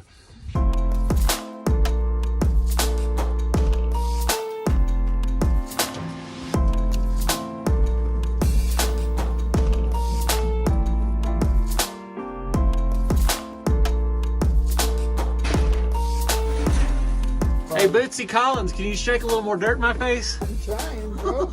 You want to come up here, bro? I think I do. Jordan! Jordan! Making it rain! Jordan! Jordan! Brick.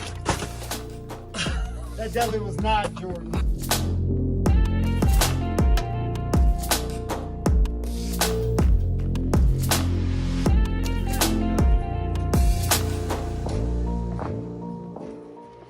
The homeowners are on their way up. They're going to check the place out and also look at our metal roofing samples and make a choice so we can get that ordered.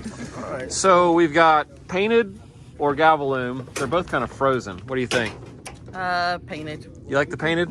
All right, we're gonna call Georgia Metal and see what color that actually is. Can't tell right now. Frozen. You see the little slits? That will actually let water into this pipe if there's static water pressure, and then it'll be open to the outside. That's how it'll get out of here. And that's French drain somehow. I don't know why. They call it a French drain because we are always doing it. That's why. That's why.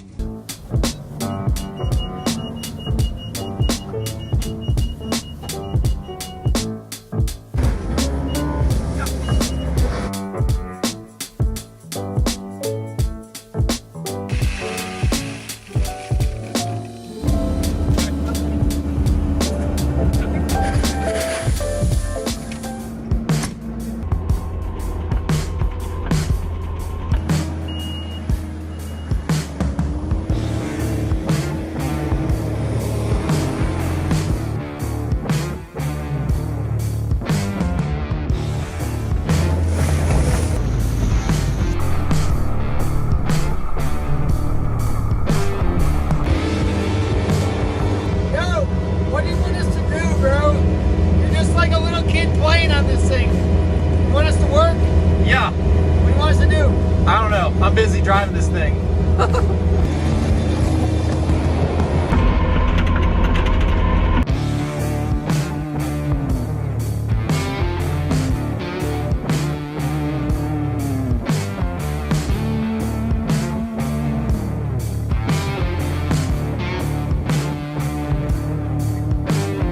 Dude, I feel worse running that thing than working. My legs are cramped, my feet are numb, my brain is rattled. Yeah, that's right. Being 39. My calves, seriously, are... You haven't done anything today. Oh yeah, looking good, guys.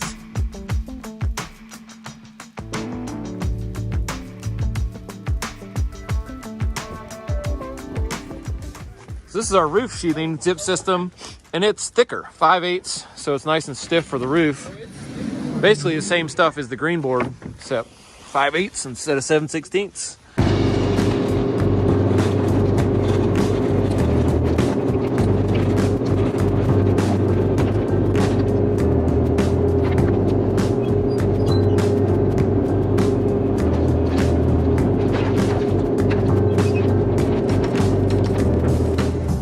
I'm pretty much an amateur operator on machines, and the house fared well except for one spot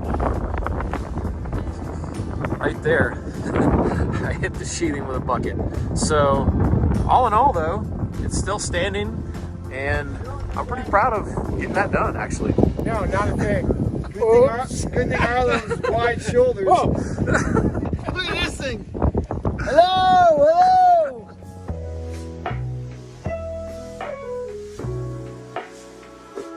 We're back on the mountain and it's 8 in the morning. It's cold, but actually warmer than yesterday.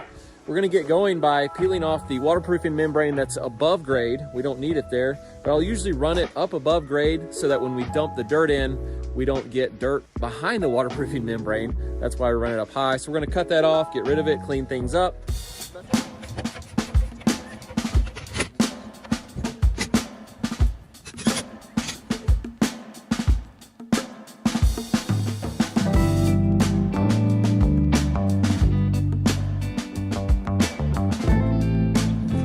There you go, Walkboard Super Highway. Yeah, man. How's it feel?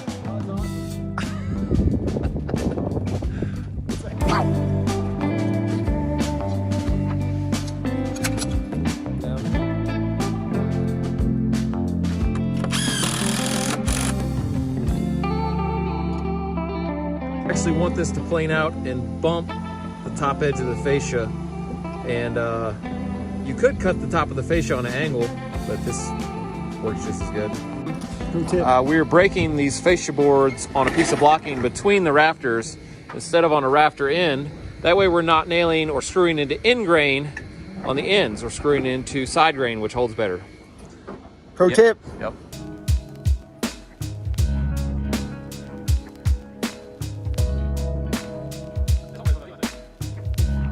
These Faltech brand harnesses have a one-time use safety section in their rope, and if you fall, this section basically will stretch out and stop you from getting yanked so hard. Pro tip, get all the dirt off your boots. Your legs, they're like little twig legs in your shadow. Oh, yeah. Woo!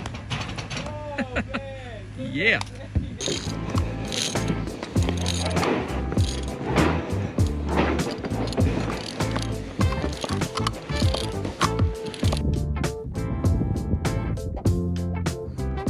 Hey, so I am kind of curious. Have you ever fallen off a roof? I build houses. Of course I've fallen off a roof. You have? Yeah, How far? far enough. How do you even stand on them things?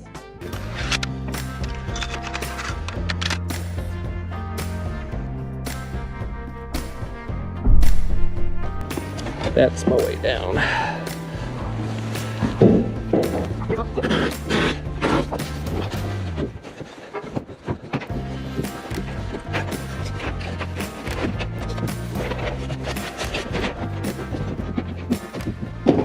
Yahoo, man, you're the man. That was good. Seriously. I think we're done. Already? It's only 6. Whatever. And I appreciate those laser eye tips. Those will come in handy one day. Never.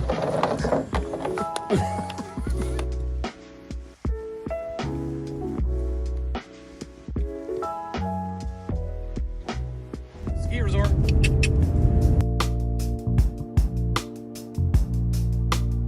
There is a monster owl perched on the house.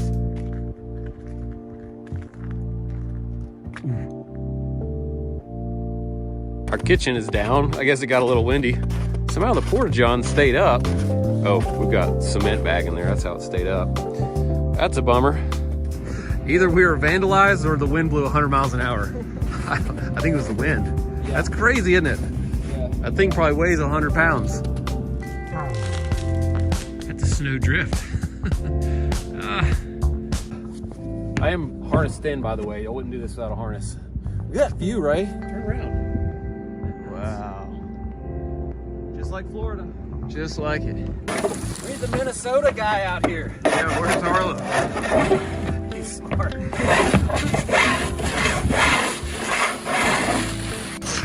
Oh my gosh.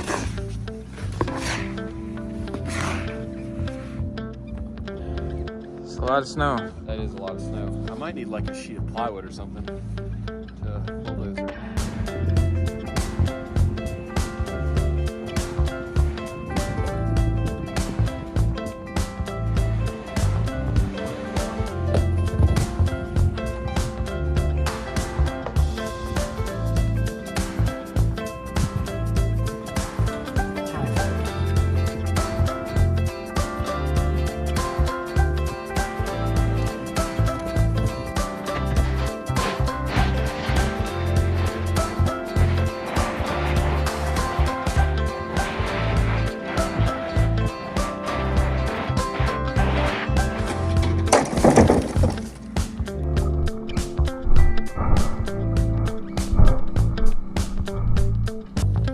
Okay, that's good. The roof will hopefully dry off, you know, by this afternoon so we can do the zip taping.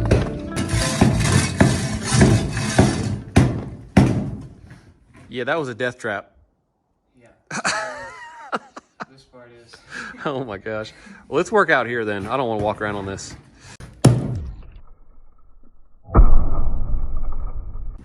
Yep, this will help. Let's see, let's do one right there too.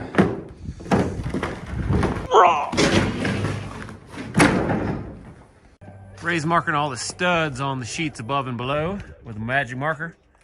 Except that one isn't a stud right there. None of these are. They're the floor truss. Oh. Ray's marking the floor trusses with a magic marker and the studs with a pencil. Now I know what he's doing.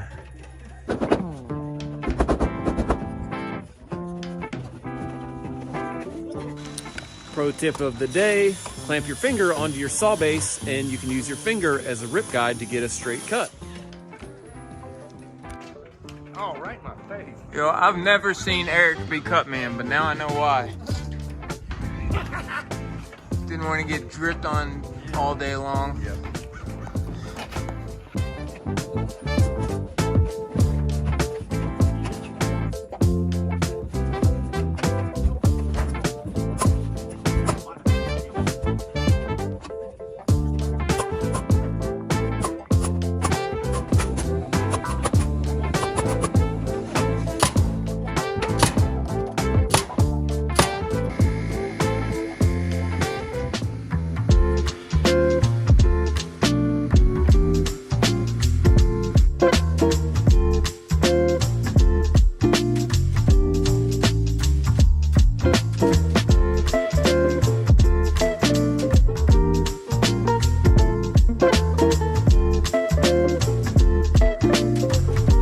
Did a really smart thing and he shot a full 20-foot piece of pipe in before we put the sheathing right there. So that just saved him a whole lot of time. Did you just give up on spoons altogether? I left my spoon. Oh, sweet. Oh, savior. Thanks. Along the long, 1:13 7/8.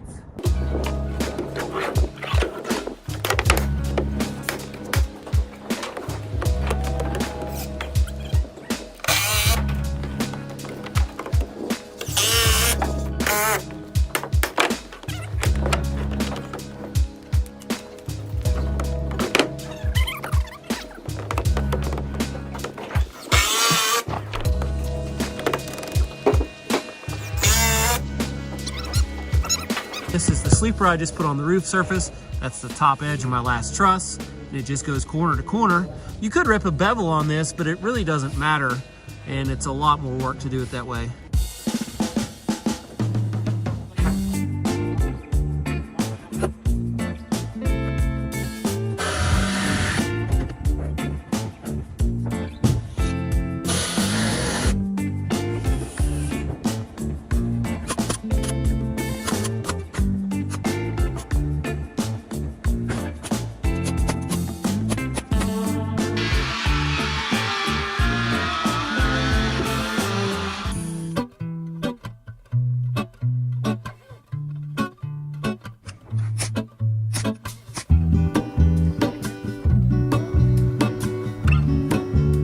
.30 in the afternoon and still socked in. I mean, it's like white out up here. That's it for our little cricket here, and we're gonna frame some overhangs and then we'll be ready to sheet this thing. You're crushing the blocking, Ray. Oh, I'm getting it Look done. at it, he's got that whole side done. Well, it's not all done. We're doing other things not done. Oh, Well, let me roll on. What about this little bit strip up here? we need to do the top strip too, yeah.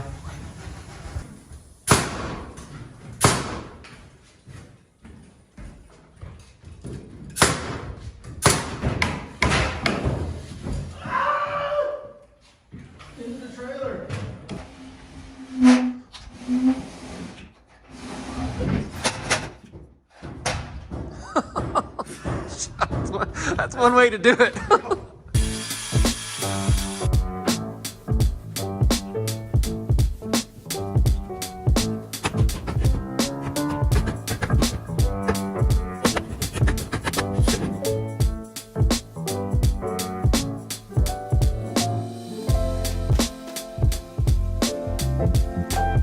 Well, it's looking better than it did this morning. Still not dry though.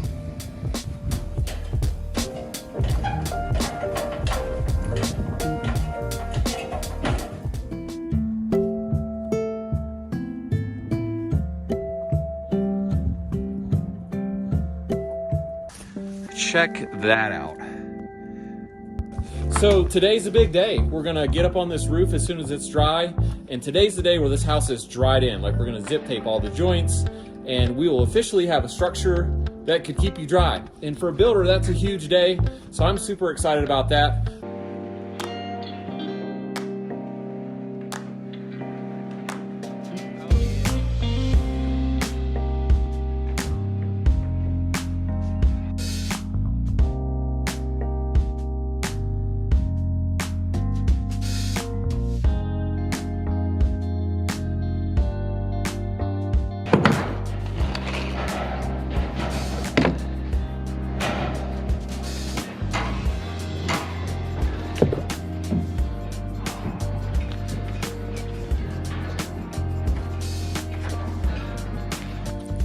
Trey has this entire side blocked in, so I'm gonna go crazy and nail probably 500 nails in 10 minutes right now. The little red air compressor is about to hate its life.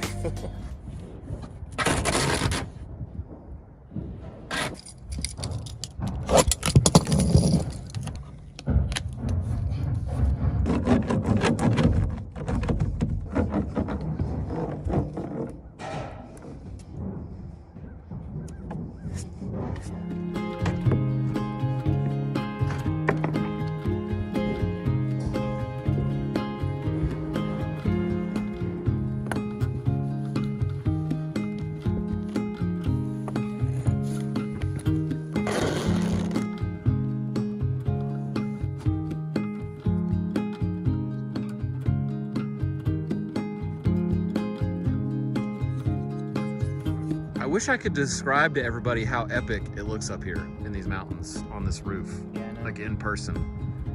Camera shots, they don't do it justice. I'm videoing every angle I can, but it's really just not even doing it justice. I mean, it looks amazing, but I mean, in person, it looks like a movie. I don't know. Yeah. It looks crazy. I think it looks like some Lord of the Rings stuff. But, Yeah, I you got know. that. Do you know Jason's never even seen Lord of the Rings? Huh. What does that say about him? I don't know. I don't know. What's going on right now?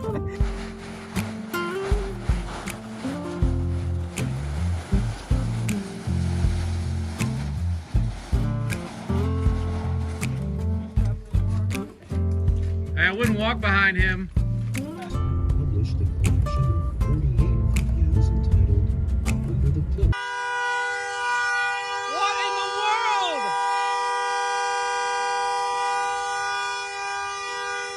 My truck, the horn just started going.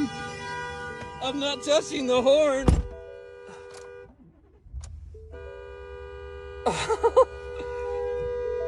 I guess I'm gonna park it. I don't know what to do right now.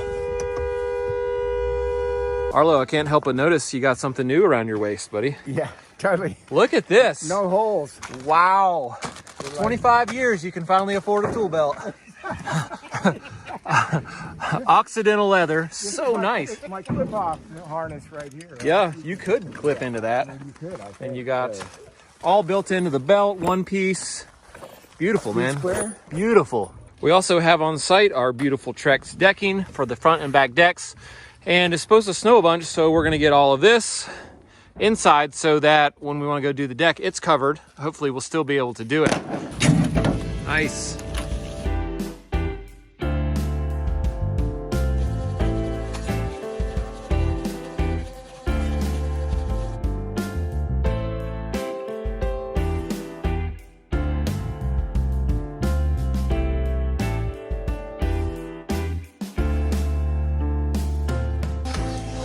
So we're gonna dump one batch of concrete in, give us a little base, and then we're gonna put the steel in so the steel isn't sitting right on the dirt.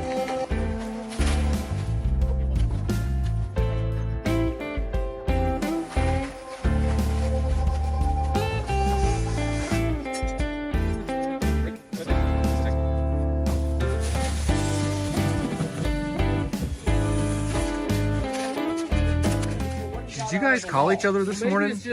And then wear the same clothes on purpose? We talk all the time. I'm like 70 and a half.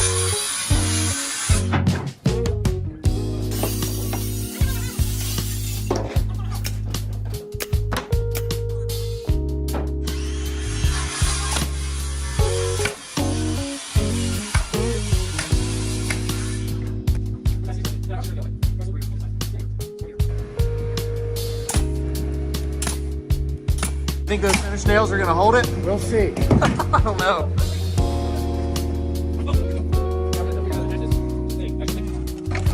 Just wiggle it, jiggle it down in here now. Now that goes under.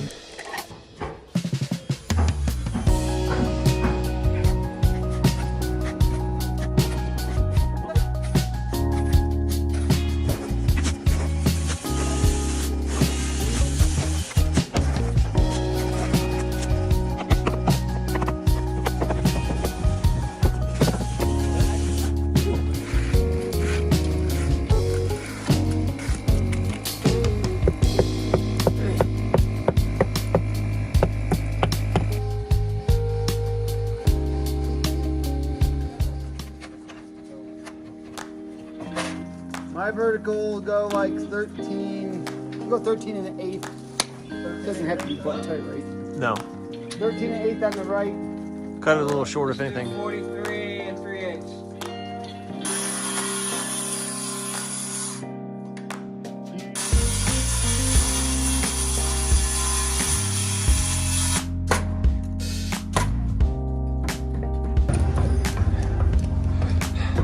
I'll show you all this. We need to clean up down here. We haven't been down here, and I just came down here, and I was like, wow, it's a disaster.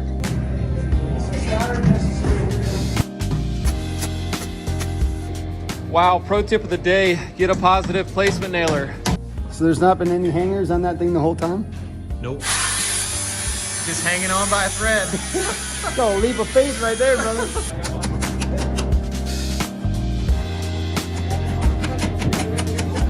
So we just took this header out. The lower piece, we didn't need it, and actually was in the way of your head.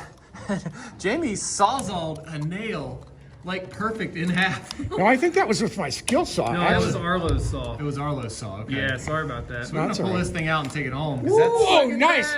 That is what you call a split It is. nail. It's perfect. Nicely done. That's now the old timers used to use these. It's called cut nail. Exactly.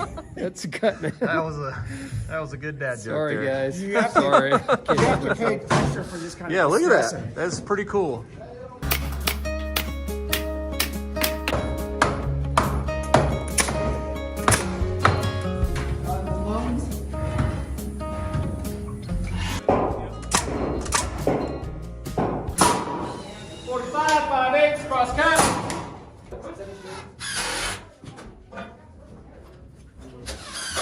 We got you a pro tip of the day. If you're worried about your nail splitting the end of your board there, what you do is just turn upside down, flatten the head out a little bit. Booyah. Where'd you learn that? I think TikTok. What did you learn on TikTok, Ray? I don't do TikTok. Good answer.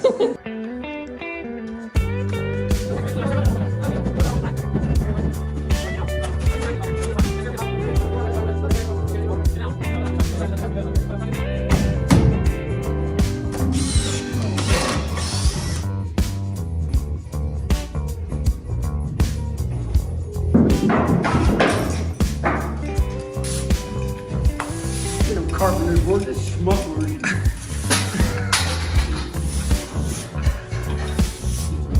You're not a carpenter unless you're good at sweeping, bro. Yep.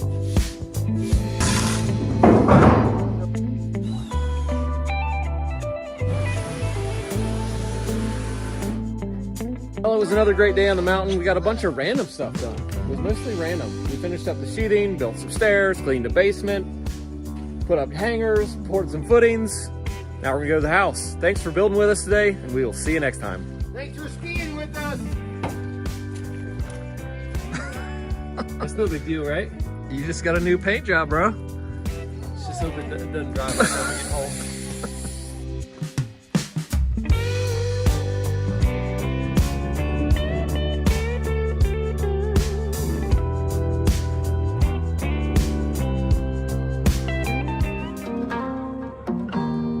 It's another day and we're on the mountain. Beautiful day. Oh wait, it's snowing again. It's been 3 days since we were up here when it snowed last time, and it's melted mostly off, but now it's snowing again. So we're gonna go to it and try to get this deck built. First, we're gonna pull off these forms to expose our beautiful concrete columns that we're gonna set the deck on. And yeah, some of the forms are concreted in, so we're having to chip away for a while here. Get everything loose.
How was your weekend? It was good. It was good. I had the like the biggest wipeout Saturday at Catalucci skiing. Oh, really? Like Yeah. total downhill wipeout? No, actually, I just fell in the parking lot on the ice in my ski boots. Whoop! I was right in the middle of telling my kids, watch out for the ice. And Jones, are you catching this? right when I was doing that is when I was carrying their skis and stuff, boom, hit my back. And some guy was right next to me, starts heckling me about dad taking your own advice. And I was like, you son of a... And I just realized my kids were standing next to me. And I was like, "Grr." Yeah, probably saved you from getting your butt kicked. Yeah, it really hurt.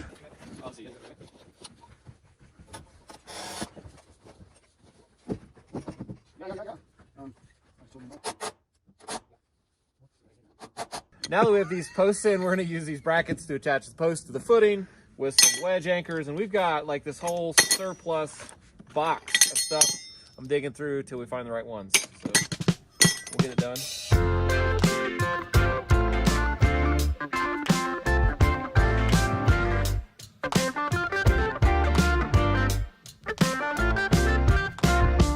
We're gonna now add a couple more plies to this front girder to make it strong enough. And this is only a 6-foot span, so not carrying a lot of weight, but we need a triple there.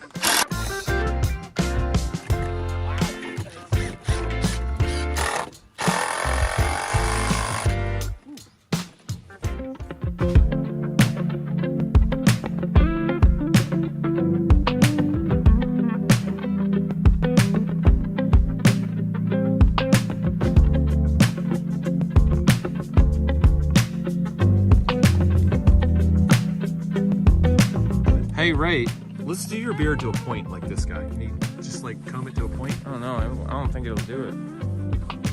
No, it's too curly. No, it's working. We need to straighten that. Yeah. Maybe I can get my wife's hair straightener and straighten your hair one day. That's pretty close. Yeah. I think he's got a little more poof on the sides though. Yeah, he's got probably a few more years of growth in there too. Have you had one miss yet? Yeah. That's good. I think we'll be able to get everything just off that. All right, let's level up these posts here. Salt truck. Good.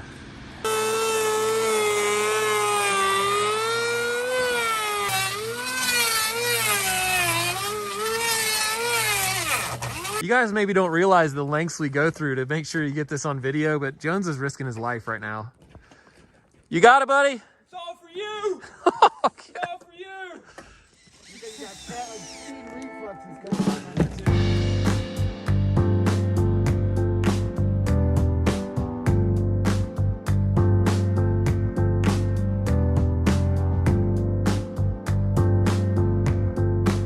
About a quarter short. Okay, we got a porch roof. Well, not really. We got the porch roof framing. So, You want that block? yeah, I need a block right here. 21 3/4. 21 3/4. Cross gun. Hey, I'd like to get down from here somehow. Is there a ladder? Come on, you're an industrial athlete, bro. Get down.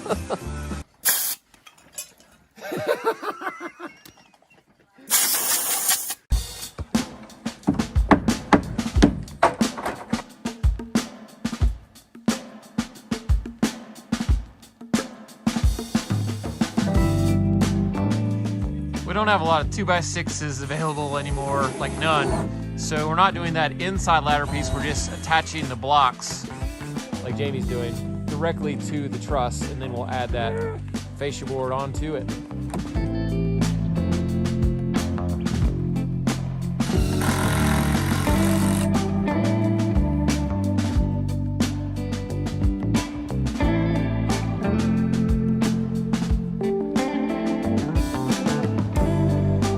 You know what we used to never do? What? Work in the snow? Yes, exactly. I don't know what we're doing up here. I can't figure it out.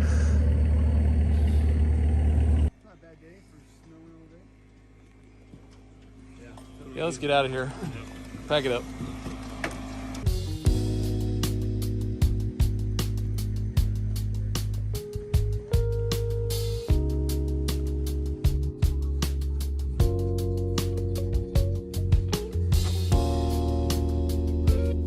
We have reached the end of the dry-in or the framing phase of this project, and I'm going to cut the video here because it's getting really long. If you want to see more, the original series on YouTube was called Building a Farmhouse Start to Finish. And we have the whole project from start until the finish, all of the finished work till the clients move in if you want to check that out. But we're going to cut this one here because it took me about 3 months to compile those 28 days into one big long mega cut video that you just watched. I hope you enjoyed it, and if you did, please remember to give us a thumbs up, get subscribed, that does help us out. And if there's enough interest in this video, I will compile another video that has all of the finish work of this project. I do want to give a special thanks to the clients that we built this home for. They were great to work for, and to this day, 2 years after the job is finished, we still talk to them almost on a weekly basis. So it's great to have friends that you've built for like that. Also want to thank our crew. If you didn't know, I'm Eric Perkins. I work with my brother Jamie Perkins. We're real contractors, and we built this home for a client.